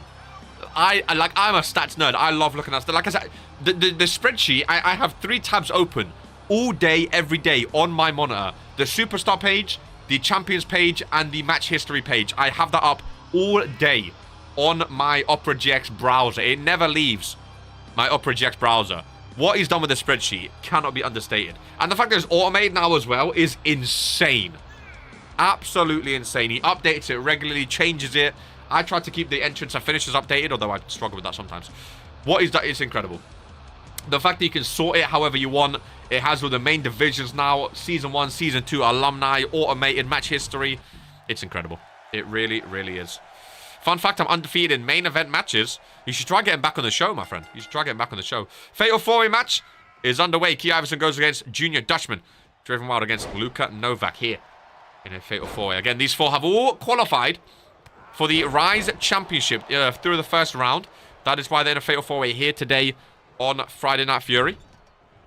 Which of the 4 will get the upper hand in this match? Key Iverson looking to silence the haters after Ryan Curtis got his win today. Trying to follow suit, but instantly taken down by Draven Wild. What a win by Ryan Curtis, by the way. That cannot go understated today. It really, really can't. What a win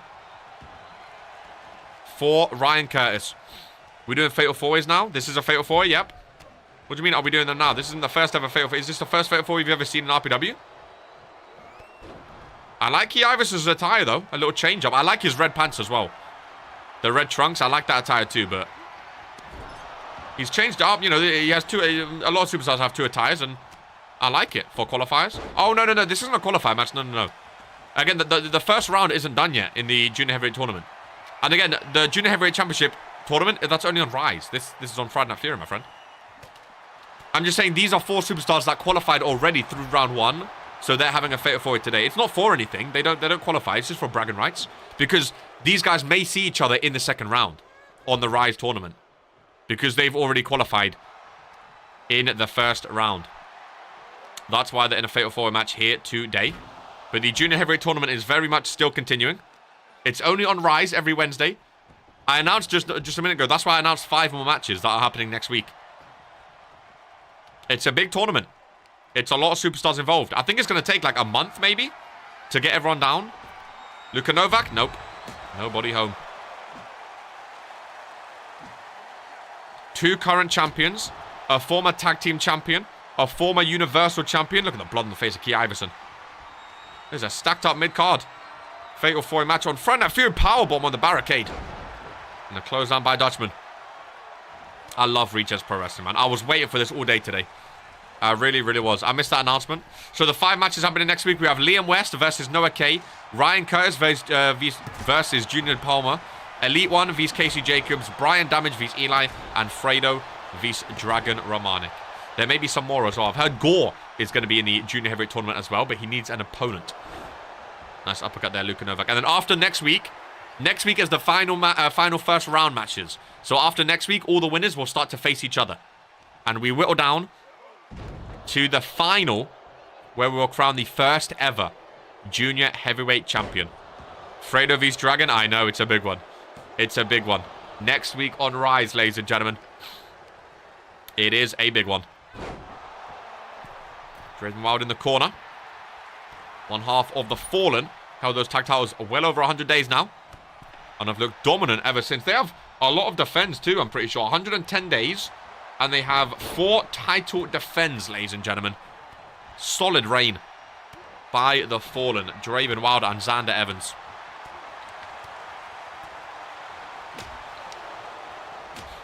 Dutchman. Irish whip. Rebound on Luka Novak. I'm hearing as well from Vince in the ad break before this match that also booked today, speaking of the Fallen, is Sage versus Norm. Ladies and gentlemen. Member of the Fallen against Norm, who of course lost the 8-man Battle Royale Noble Contender match last week, which Brutus Brickley won to creepy Superstars on Friday Night Fury. Sage versus Norm. Always a banger. Spooky indeed. Always a banger of a match. They've had a couple matches before in their career. As they meet again here today. On Friday Night Fury. I think Dragon Romanic, the former Cruiserweight champion, is up next. And of course, the penultimate match, the number one contender match for the Women's Liberty Championship. And then the main event, of course, needs no introduction. Lamin's first ever World Championship title defense, ladies and gentlemen. Brutus Brickley against Lamin K for the World Hardcore Championship. What a show. What a show indeed. I wonder how Norm is feeling about that. Maybe he does another low blow. Again, Norm had the chance to be number one contender. It could have been Norm in the main event against Lamin. It could have been Norm. But he lost that 8-man battle royales. Anaconda Vice by Draven Wild. A submission in the ring against Junior Dutchman of the season oneers. No, he breaks out of it. Elbows to the side of the face. Key Iverson in the ring. Misses the kick, though. Luka Novak needs to get back in the ring if he wants to get a win. And he's taunting with the sold-out crowd here at Fairfax. Pin broken up. Luka back in the ring. Big uppercut in the corner. Dutchman has an awesome attire, too. I love his attire. Little kitchen sink takedown. Inzaguri by Luka Novak. Bodies flying everywhere. Sling blade by Key Iverson. Turns the attention to Dutchman. DDT connecting. Key Iverson taking on all superstars right now. Sledgehammer by the randomizer champion. Not defending here today, of course. He had the night off defending, but he's still involved in the Fatal 4-Way here today. He's fresh, though. Did not have to defend on the pre-show. So he's fresh for this match. 14-day randomizer champion. Roundhouse kick to the midsection. And then, oh, shining wizard to the face. From Luka Novak. Shades of the new rookie, Caleb Richards. That is his finisher now. Hook of the leg. Draven Wild. 2 count and a kick out. And what a main event. Speaking of Rise, actually, what a main event it was. If you have not seen Rise, I hugely recommend going to watch it. Caleb Richards versus the Viper put on an absolute slobber knocker on Rise, ladies and gentlemen, this past week. This past Wednesday. The main event from the two rookies was absolutely incredible. It really, really was. 2 debutants pulled out all the stops. 1-on-1 in that main event. Welcome in, Chris Dilla to Friday Night Fury. Always love seeing your name, my friend. After Draven gave Friday Night Fury supremacy, rooting for him. I hope Luka wins. Yeah, Draven Wild winning supremacy was big for the Forden as well. That match on Raj was phenomenal. It was incredible. It was incredible. Big knee by Draven. Key Iverson and Draven Wild, middle of the ring. Sledgehammer to the midsection. Dutchman focuses on Luka Novak on the outside, and that's dangerous when 2 superstars are outside, because if a submission happens in the ring now, you have to take a while to get in the ring and break it up, whereas if you're in the ring already, you can easily break it up when you're right there. And speaking of submission, no skull crushing finale. Key Iverson getting some revenge with that sledgehammer. No. Another sling blade. Not seen a kinky kick in a while. Key Iverson doing some flexing in the ring. Getting momentum. Off the rope. What's he going for? Here's spinning around into a leg drop. Go for the pin, Key. Get it done. Imagine Key Iverson pinning one half of the tag team champions. They've held those titles for over 100 days. Key Iverson, if he gets the pin, would be massive. I love the new logos. The mix of new and old logos. Oh, Draven rolls out. Luka rolls in. Key Iverson says that is A-okay with me. 360 no-scope is reversed by Luka Novak, though. Of course, Luka Novak made Key Iverson tap out a couple of weeks ago. If Luka Novak beats Key Iverson again, there's going to be a lot of talking backstage, ladies and gentlemen. Lovely kick there.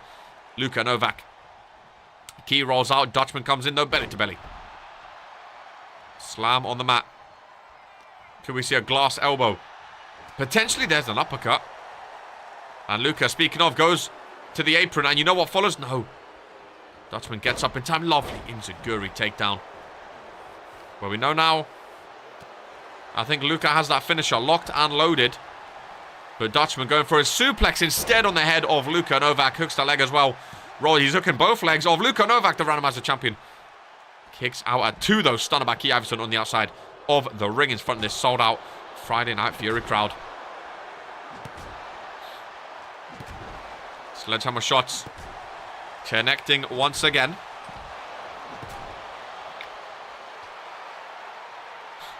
Dutchman looking proud of himself right now. Really proud of himself. Dutchman, kick to the midsection. Looks to arm again. And back of the head first.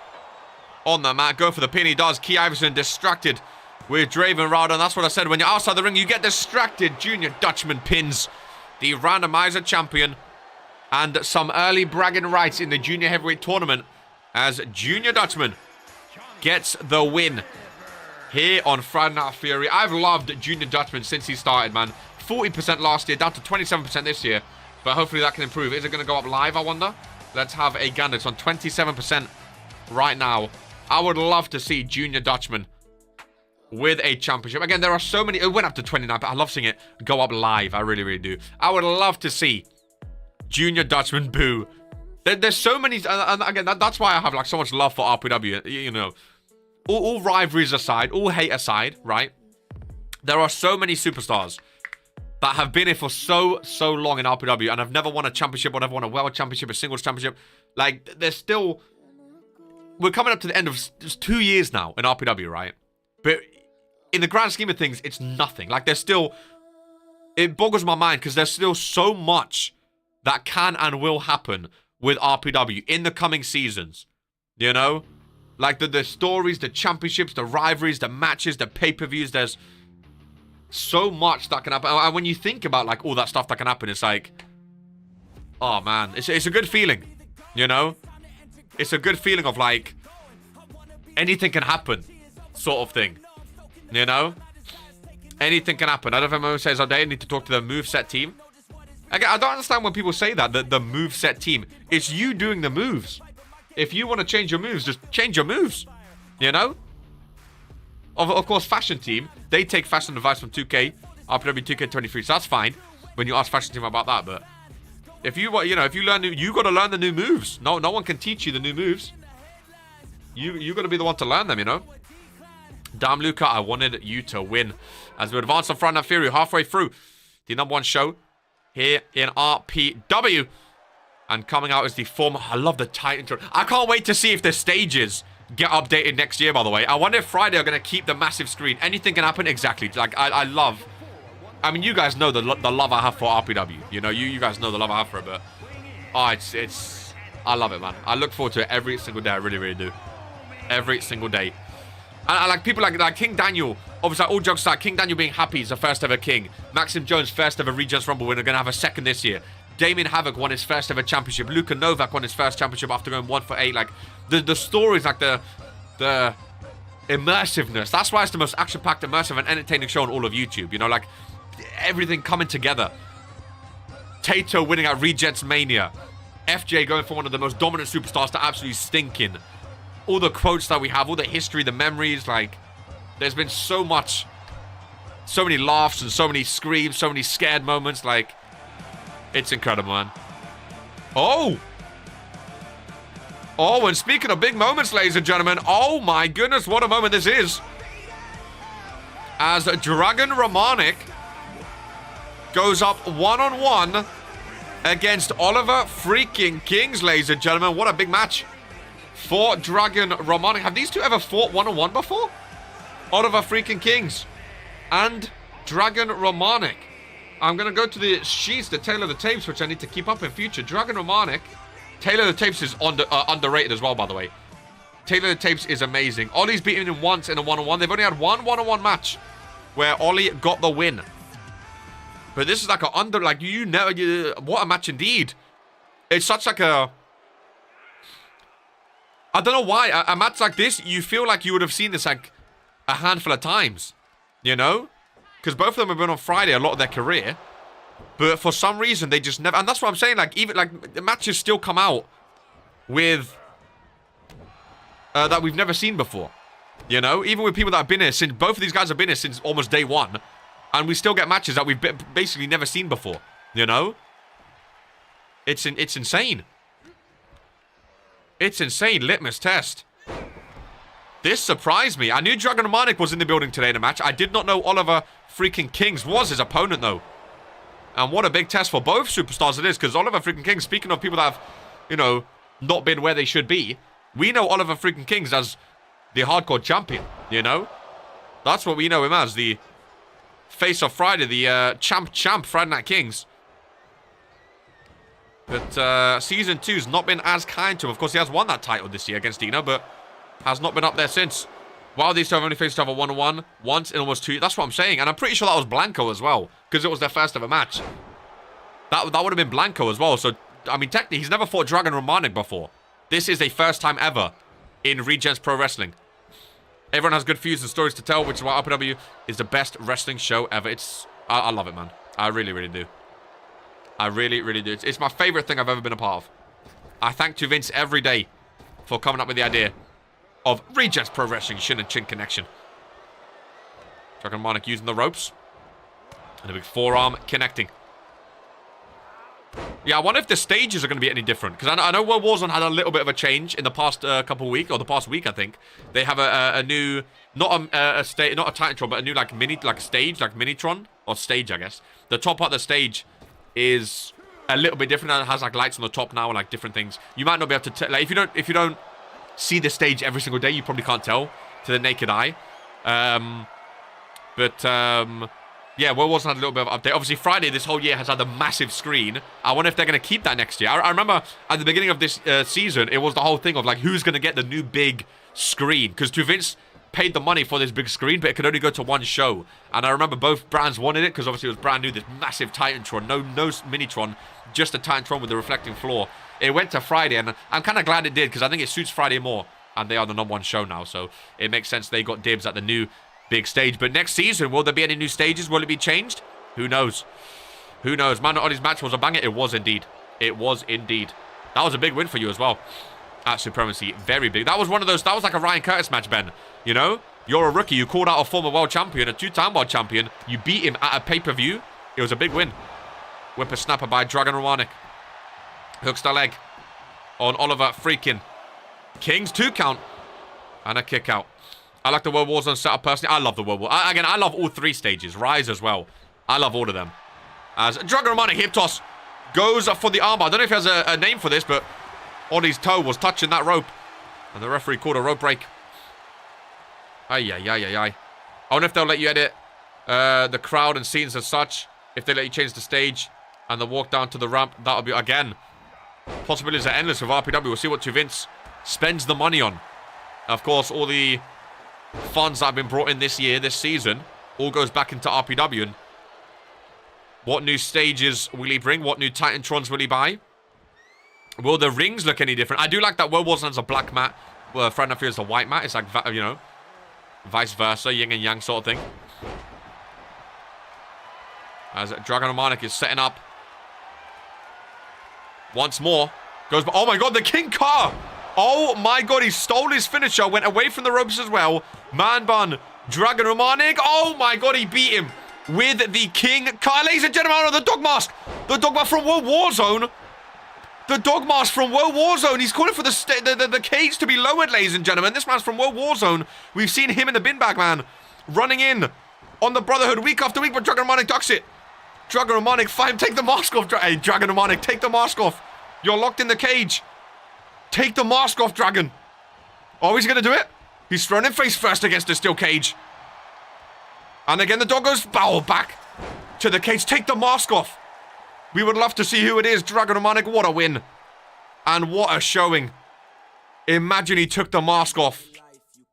Imagine he took the mask off.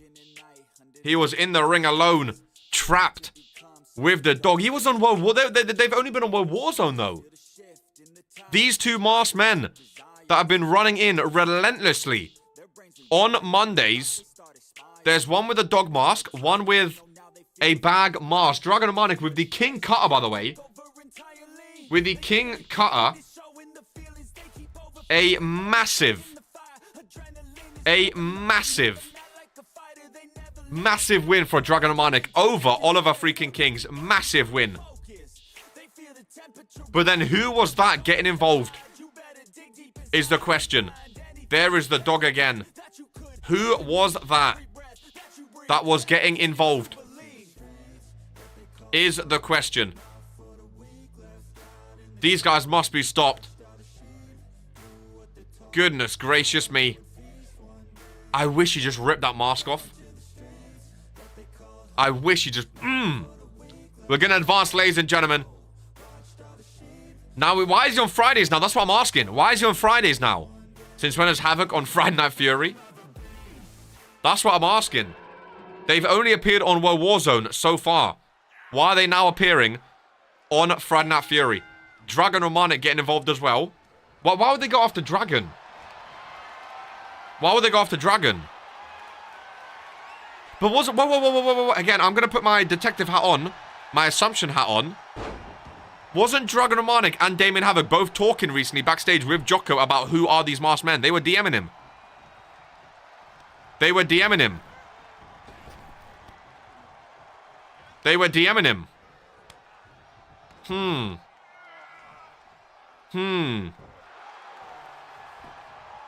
I don't know. We were asking him. It seems a bit fishy that you was asking when now Dragon Romanic's getting attacked, though, is what I'm saying. It seems a bit fishy that you guys were talking about it.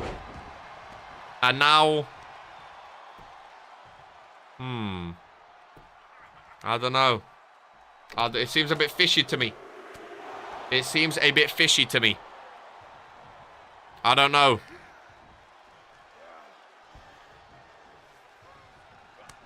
It's a weird one.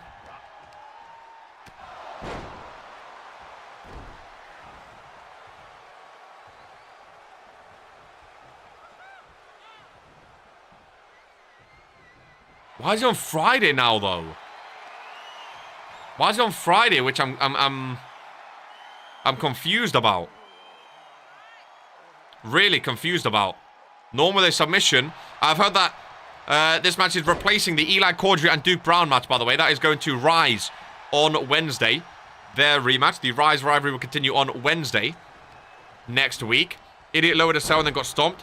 Seems like Havoc to me.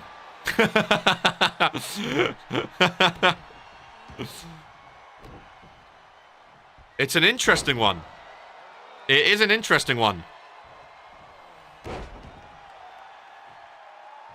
It is an interesting one.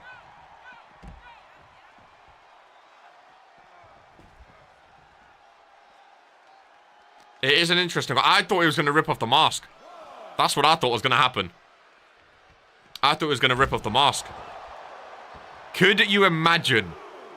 They're aiming for the cruiserweights now. Havoc and Dragon are working together now and throwing blame around. See, that's the only reason I'm confused. Because why were they talking to Jocko about who it is? And now they attack Damian and Dragon back to back. I feel like they're trying to throw us off the scent. But I'm not going to speculate like my brother KR did. I'm just going to let it be. Hey, if they want to come over to Friday and do this, that's funny. That's funny enough. If they want to come over to Fridays. That is good by me. Keep them over here on Fridays. Get them out of World Warzone. Bin bag, man. Only one as well. Interesting. Only one as well. This was Jocko's doing. Serves you right for talking to him. Asking him who it is. You and Dragon DM'd him about it. And you both got attacked. It serves you right. Sticking your nose where it doesn't belong. You both got yourselves involved in this. It makes sense they would come after you. It makes sense they would come after you. Norm, that's reversal. I'm not even on front of fear. How can I do anything? It's Lamin's show. Blame him. You think the ministry are involved in that dog mask antics? Bin bag. It has your logo on it, for crying out loud. It has your logo on it. What about when I got attacked? It has your logo. The new logos. It's talking about all that cure stuff. It has the cryptic words that you always use. How about blame Lamin? Poe got attacked too. Shocking. So who's got attacked now? What is the whole list of people that got attacked? Anyone can get their shirts made. That means nothing. What's the whole list? What's the whole list of people that have been attacked by these masked men? What is the whole list?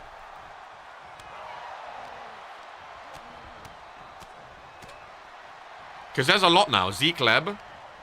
Damian Dragon Poke. Was Fredo?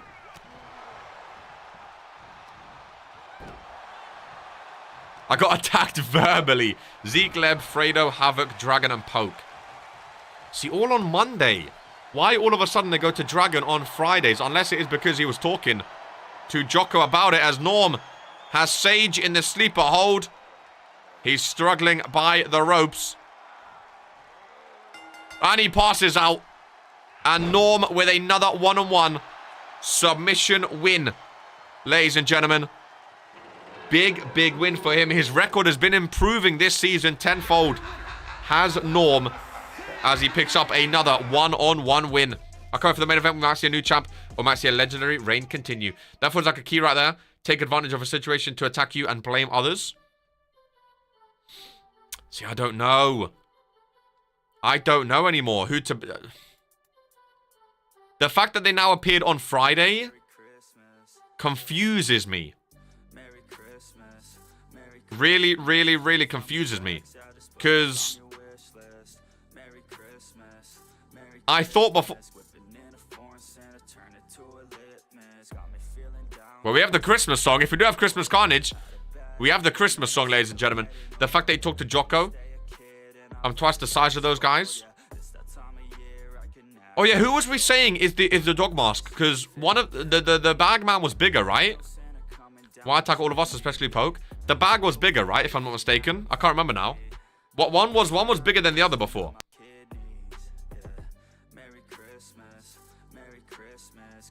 Gore, 'tis the season to be jolly. Everyone talks about the illustrious one. I'm in high demand. It's a banger. It's a banger. Odds Regents FC tonight?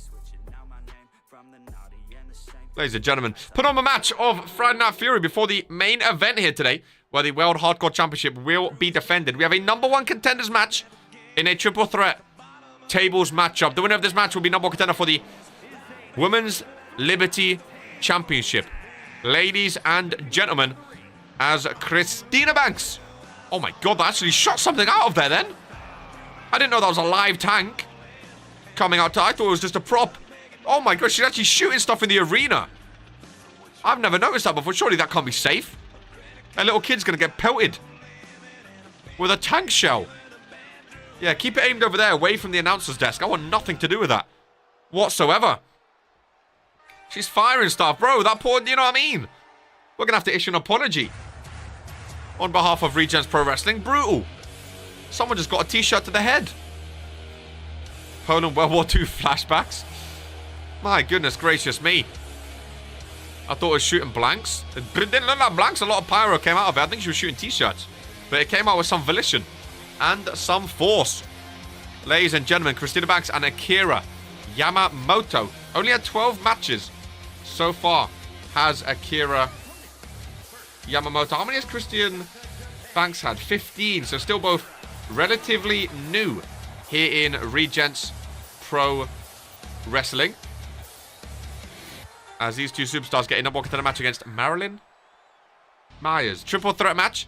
Someone is going through a table, ladies and gentlemen. Of course, Marilyn Myers did have a Liberty Championship match against Dawn already.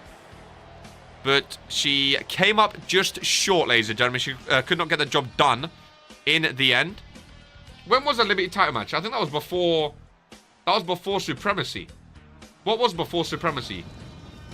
Before Regents Royalty too, I think. Halloween Hell Inside a Cell, of course. Halloween Hell Inside a Cell. Where she had the Liberty title match. And now today is trying to fight for another #1 contenders match, ladies and gentlemen. And here we go. Triple threat tables match between these three superstars. Someone's going through a table, and someone is becoming #1 contender.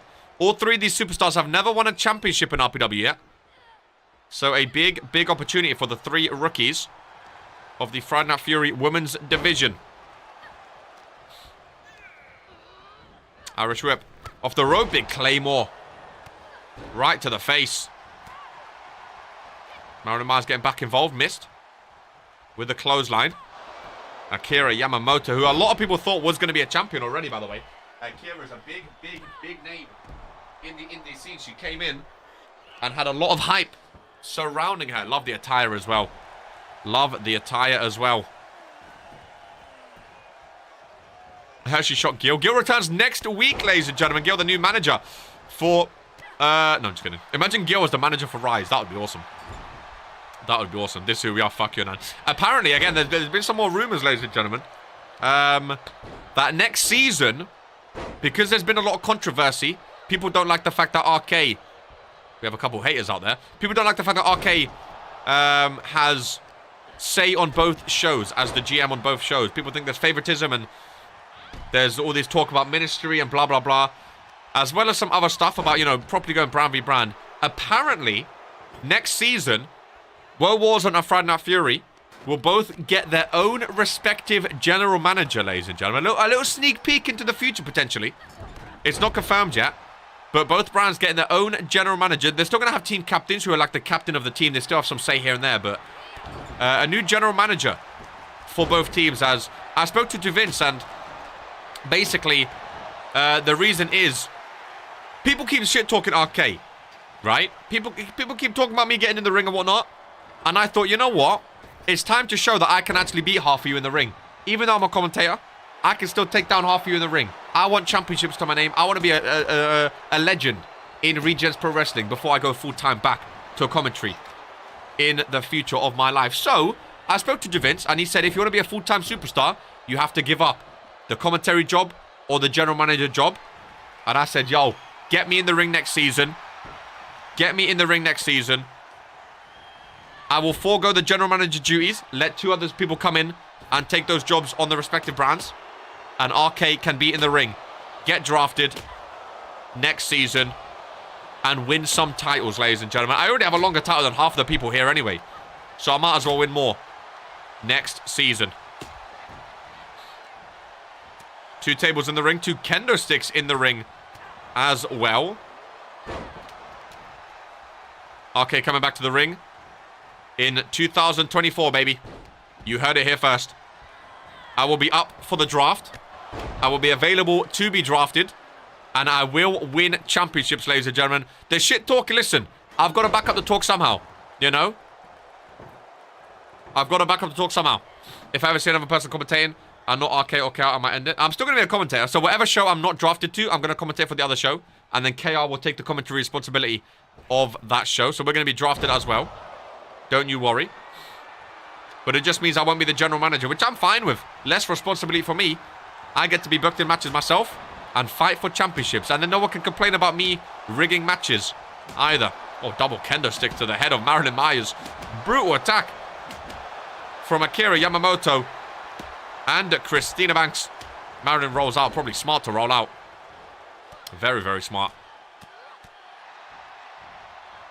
2 tables still in the ring. Ripcord knee to the face. Get a table set up, Akira. Got to get a table set up if you want to end this one. Nice knee strike to the thigh. Marilyn, I love that Marilyn attire. I really do. There we go. There we... No. I thought maybe it was finally time. No table has actually been set up yet, ladies and gentlemen. They've just both been on the in the ring on the floor. And again, that one drops down. Akira rolls out. Christina Banks, one of the stronger females in RPW. Here we go. Here we go. No. She didn't set it up in time. Akira comes in and ruins the surprise. Maybe Akira wants to set up herself. Here we go. Here we go. There we go. Table set up. Table set up. One of these 3 are going to become #1 contender for the Liberty Championship. Marilyn Myers in the corner. No. A lot of waffling going on about Nanzas. You lot are waffling right now. Another table in the ring. I want to see 2 tables stacked. Would be incredible. Marilyn on the table. Oh, brutal time. Brutal time. All you got to do now, Akira's out smart. Christina Banks could focus on the table. No backbreaker instead. Shades of Butch Bernard Brickley.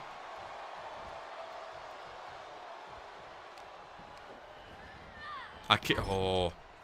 I thought Christina was going over by the table. Then no, table goes down. Table goes down. Marilyn setting up another one, though. As we've reached the 2-hour mark of Friday Night Fury. Irish up in the corner. Marilyn in the opposite corner. Christina Banks. No, corner to corner. I thought I was going to see shades of Tony Stone there. With a Spanish fly or something spectacular. That would have been awesome. What a couple of weeks that was for Tony Stone, eh? 2 of the best tables wins in RPW history. Was incredible. Another new thing, speaking of Season 3 so much today, the new stream intro, ladies and gentlemen, the RPW intro is going to be different. Not just the show intros, but the whole RPW intro. What moments would you like to see in the RPW? Of course, that's like a 5-minute intro, so we're gonna have a lot. What moments would you like to see so far this year? In the I've only just got used to. Oh, I love seeing this one. But of course, that was all last year. Now it's going to be updated to all moments of this year, ladies and gentlemen, as Akira Yamamoto becomes #1 contender finally. Gets her Liberty Championship match against Dawn and could maybe win her first ever championship in Regents Pro Wrestling, winning the belt. No more PKO, PKO, PKO. Oh, he's bottled it. Tato. They're all going. It's going to be entirely new, all updated. And hopefully, it's going to be absolutely incredible, ladies and gentlemen. Are we ready then? 2 hours in for the main event of Friday Night Fury. Ladies and gentlemen, it comes down to this. Here we go. Friday Night Fury. Main event match.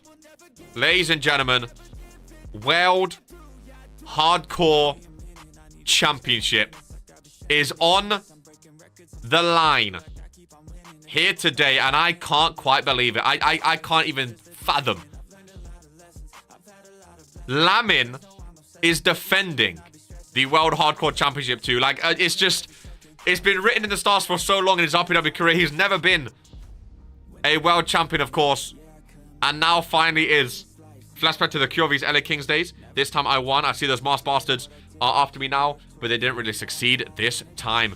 They was talking about why they've come after you instead, and it's an interesting one. Really, really interesting. Ladies and gentlemen, are we ready? Is the question. Any predictions? Who are we taking on this one?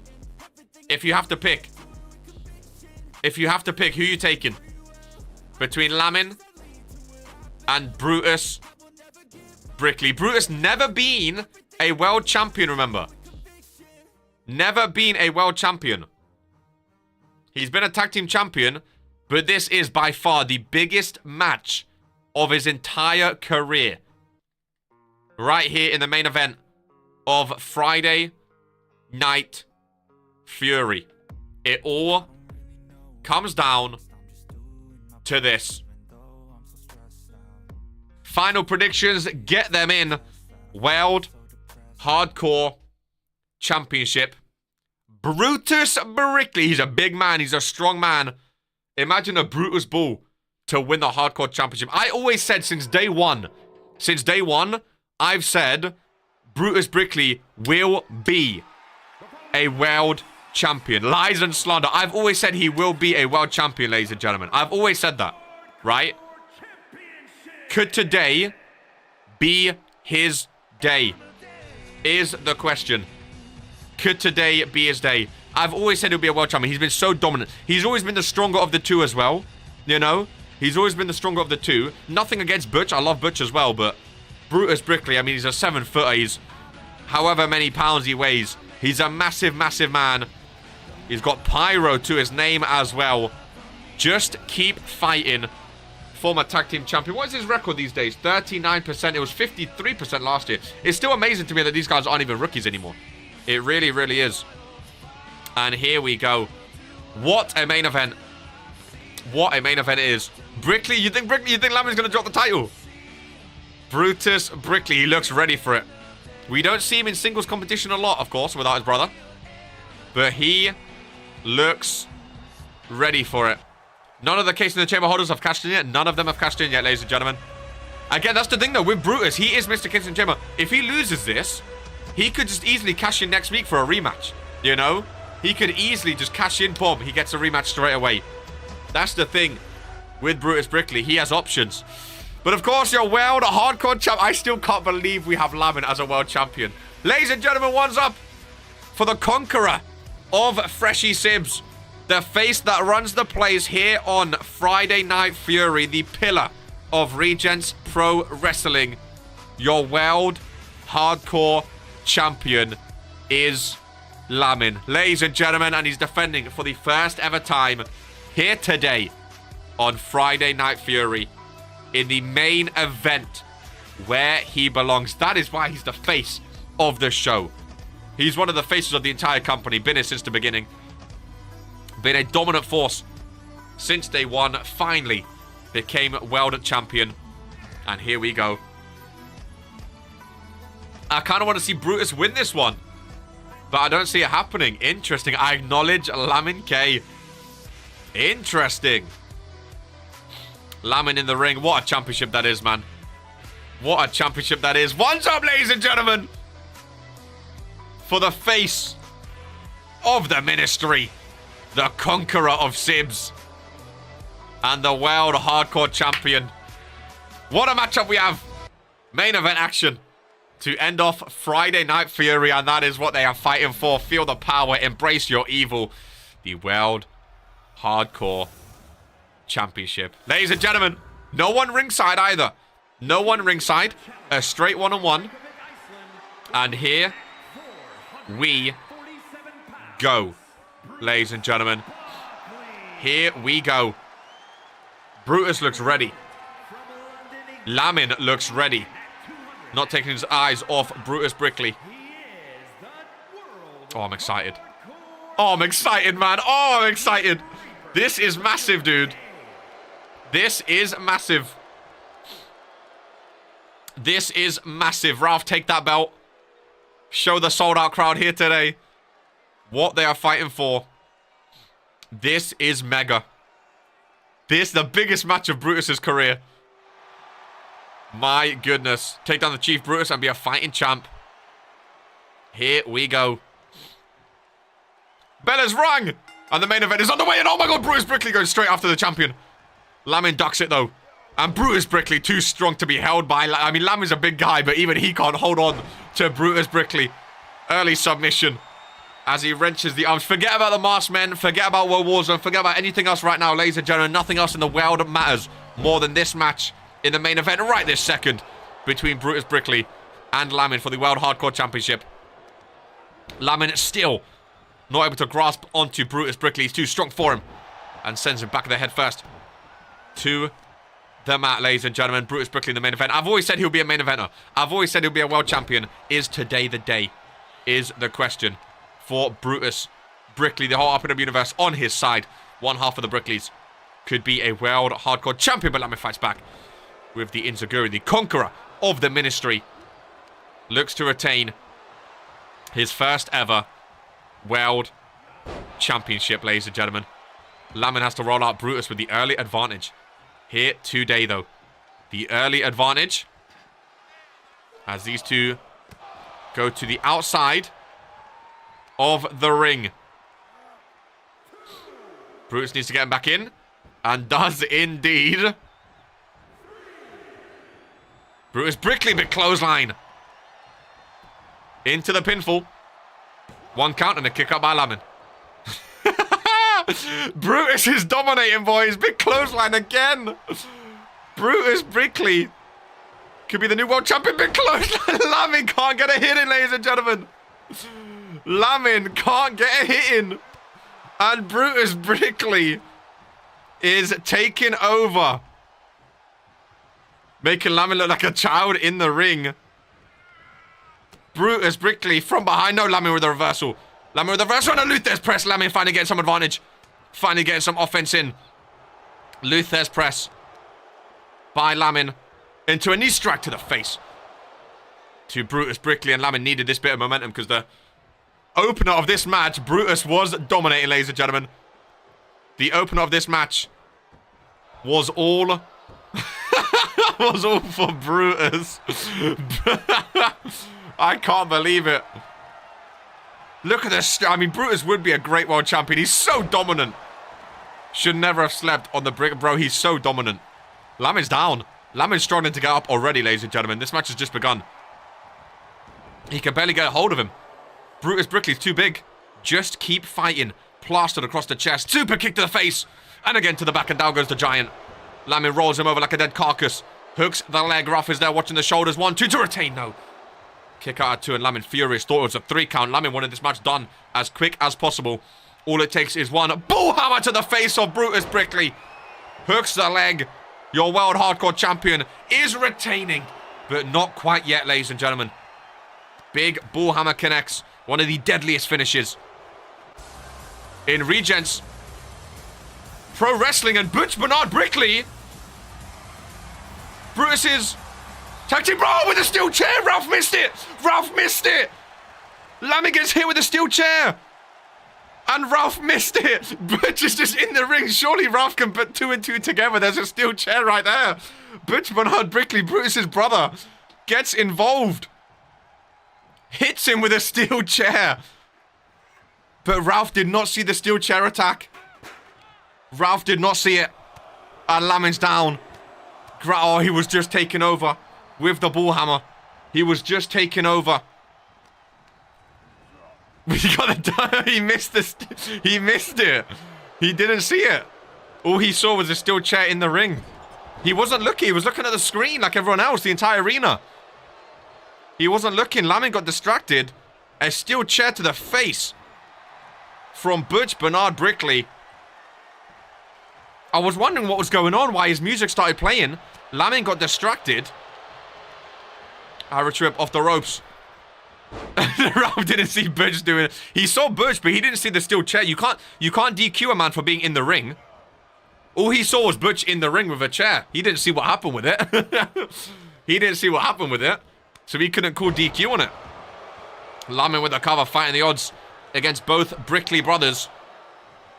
Maybe one of the ministry is going to get involved at this rate. Brain damage 1 or 2. What a shocking, shocking interference.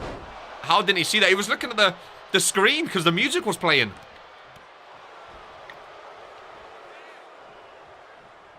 Lamin back up to his feet with Brutus. No. Reversal after reversal. I'm sure that loud crashing metal sound was just a fist hitting the face, that's all. Yeah, but if he doesn't see, he can't assume. Even if he can't assume, you know. He can't assume and go, oh, you're DQ'd because I assume Butch. You know, he didn't see it, so you can't say anything. All he saw was Butch Bernard Brickley in the ring, and you can't DQ a man for just being in the ring. So the match continues. And Brutus back on top. I can't go over the name Brian Damage. I've been laughing at him for the last hour. Lamin back up outside of the apron. Lamin's not been the same since that chair shot as well. That has changed the game. That has changed the game. Backdrop on the apron. Of course, count out or disqualification. The champion does retain, ladies. It was a risky move by Butch too. Because if he got DQ'd, he would have ruined the title hopes for Brutus.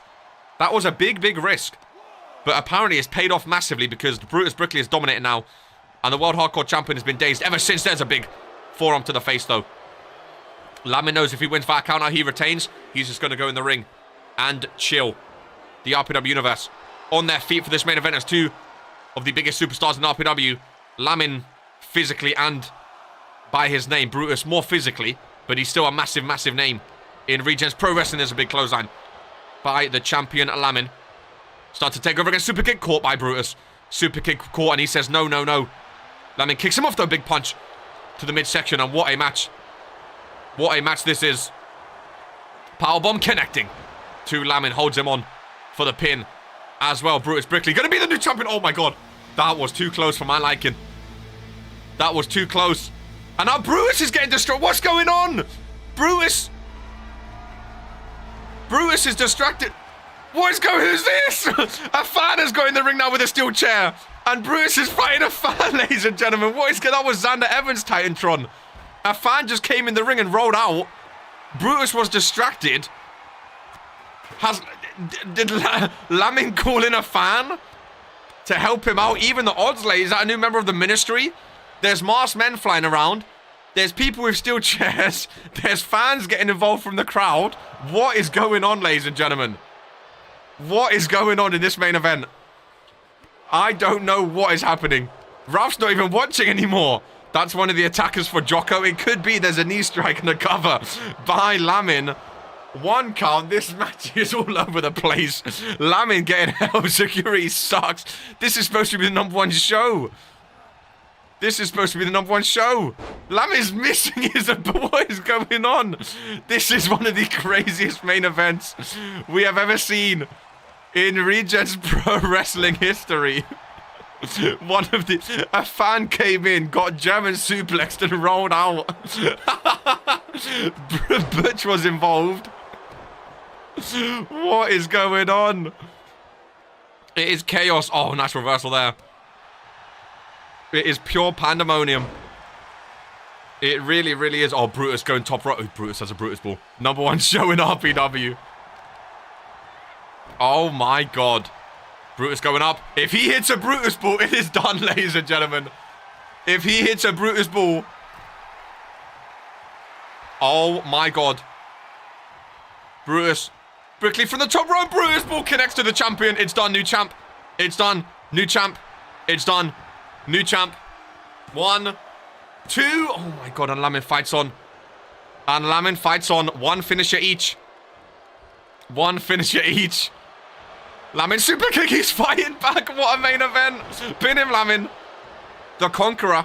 He took down Freshie Sibs. He took down Dino. Oh, he can't retain just yet against Brutus, though. Lamin in the corner. Get the elbow going. Get the elbow going, ladies and gentlemen. The second bullhammer is normally the one to finish it off. Bullhammer connects. Hooks the leg. Ralph is there with the shoulder. Oh my goodness. World Warzone has been putting on matches of the year with Vino and Jocko. I think this is going to join them. Friday had to fight back in that Lamin, Jocko and Vino rivalry. I think Lamin Brutus might be the next big one. Oh my goodness gracious me. What a main event. What a main event. Messiest title match ever. Bro, it's all over the place and I love it. This is who we are. Brutus rolls up. Will there be any more involvements, I wonder? This might be a Hall of Famer with what the fuck is that, bro? We've never had 2 run-ins before. This might be the best match of the year. Could we have one more? Oh my. The only thing that would make... Oh man. The only thing that would make this better if like we had like 5 run-ins. Like Ministry came in, Butch came in, and like everyone started. That would be incredible. A pure pandemonium, all-out war. If Brutus hits another Brutus ball, by the way. If Brutus wins his first world title, it's insane. It really is lovely DDT. Big clothesline down low as well. Bet you some idiots running after the match think he's funny or something. Bro, I can't believe what we're seeing. I'd run him, but I don't cheat. Brutus ball in the corner. Listen to this sold out crowd, by the way, on their feet. This is insane. Oh, submission? No, Lamin fights out of it. Lamin fights out of it. I think you might be right, though. It might go to a finisher. Maybe a little dragon sleeper or something. I know Lamin likes them. This is... Oh, he went for it. He went for the dragon sleeper. He went for the submission. That's going to be the game changer. He went for the submission but missed. He went for the submission but missed. That's going to be the game changer if he connects. I don't know if that's his signature or just a submission that he uses. Oh, Brutus just went for his finisher. The power slam finisher he just went for. He just went for this finisher. Just in case you was wondering. Lamin with the reversal, though, outside now. Up on the stage, remember, count out. The championship does not change hands, ladies and gentlemen. It does not change hands. Lamin off the apron. Lamin off the barricade now as well. Brutus needs to get him back in the ring, though. Brutus needs to get him back into the ring. He's busted open in his face. Brutus cannot win this championship. The championship cannot change hands. via countout, ladies and gentlemen. He needs to get Lamin back in the ring ASAP. He needs to get him back in. Brutus goes in. He needs to reset the count. Brutus. Oh, Lamin's going to join him. But now Lamin's at the disadvantage because look, Brutus is right there waiting, but he doesn't get him. Lamin strikes first. Lamin, but I didn't even see Lamin get busted open. Didn't even see him get busted open. Inzaguri in the corner. Pin him, Lamin. That could be all she wrote. No. Irish whip. Rebound. Comes back. He ducks him. Lamin. Who's going to get early advantage. Just a DDT by Brutus. Brickley. Lamin. He gets straight back up, though. He's a fighting champion. Nice reversal. Right-hander miss. Lamin's missing too much. He's missing too much. Big power slam. No knee to the back of the head. Brutus Brickley. Oh, he's looking to finish it, ladies and gentlemen, but he's too slow. He's too slow. Lamin's up. Lamin's up. Oh, Brutus Bull missed. Brutus Bull missed. Lamin gets to the corner just in time. From behind. Irish whip back to the outside. Spear reversed. What a main event. What a main event. That Brutus Bull went flying. Big power slam. Brutus might be the strongest superstar in RPW, by the way. Like, pure strength, unadulterated strength. He might be. Brother thought he was at the pool. He might be the strongest superstar we have in RPW. All of RPW. This guy is... Oh, my goodness. He's going for a finisher. He's going for a finisher. He's going for a finisher. Oh, Lamin reversed again. Lamin reversed the finisher again. But then Brutus reverses. Pop-up powerbomb. From Brutus Brickley again. Hooks the leg. Lamin is down. World Hardcore title. Oh, my God. Oh, my God. Oh, my God. That hand was coming down. That hand was coming down in the corner. Big clothesline. Oh, my God. Brutus stalking. I mean, no matter what happens from here on out, what a showing. This is Brutus's first main event in a one-on-one, I think, of his career. This is also his first ever world title match. Like, Brutus Brown bullhammer out of nowhere. Oh, my goodness. Lamin caught him to retain. Oh, my God, he kicked out of 3. Is that 3? That's 3. That's 3. He's kicked out of 3. He's kicked out of 3. He's kicked out of 3. He needs a submission. No, you missed with that move twice, Lamin. What is he doing? Too much blood loss. Oh, my God, he went for a super kick, Brutus. That was 3. Did Dino even kick out of 3 ball hammers before? Submission. That's his submission. That's the Dragon Sleeper. That's the Dragon Sleeper. He's missed it twice now. Neckbreaker by Lamin. He's missed us. Look at the blood on the face of Lamin. 3 ball hammers. What is Lamin sent up for here? Big drop kick to the side of the face. 3 ball hammers, and he kicked out after 2, but he kicked out more convincingly than Lamin did. I think if Lamin gets hit with one more Brutus ball or a pop-up powerbomb, we could have a new world champion, ladies and gentlemen. We could have a new world champion if Lamin gets hit with one more finisher, and that's what he did not want to do. Oh, finisher. No, reversed. Reversal after reversal. Face first goes Brutus. This is how you earn respect. For sure. This is how you earn respect. Of the locker room submission! And he's retained, ladies and gentlemen. Middle of the ring. Brutus nowhere to go. He's tapping out. He is tapping out in the main event. And what a main event it was. Lamin, the Conqueror. The face of Friday for a reason, ladies and gentlemen. And still, your world hardcore champion. Ladies and gentlemen, Lamin can celebrate his first title defense. And still, your world hardcore champion. Take nothing away from Brutus Brickley, though. What a match it was, and I'm sure we are going to see rematches in the future. Brutus has just slapped himself dead center, front of the line, in that world hardcore picture. He's up there with Dino now. Brutus and Dino are up there. 100%. But take nothing away from the champion as well, as he retains. Ladies and gentlemen, hopefully I've enjoyed Friday Night Fury, the #1 show in Regens Pro Wrestling. As always, keep your sleeves rolled up. We'll catch you on Woe Warzone on Monday. Ladies and gentlemen, acknowledge your conqueror. This is who we are.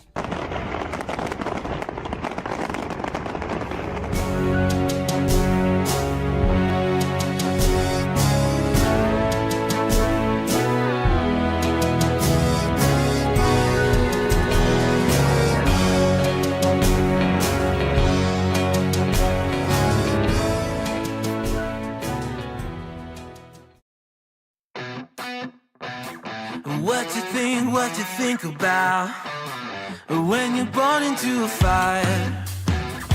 Let them burn it out. Sell them to the richest buyer. They wanna let the world decay. They tell us lies and fade away, fade away. We feel betrayed. We were raised to lose the race. Wake at the back of the pack, kill it anyway. Listen up now, because we're never dropping out. Beat the odds, beat the big house.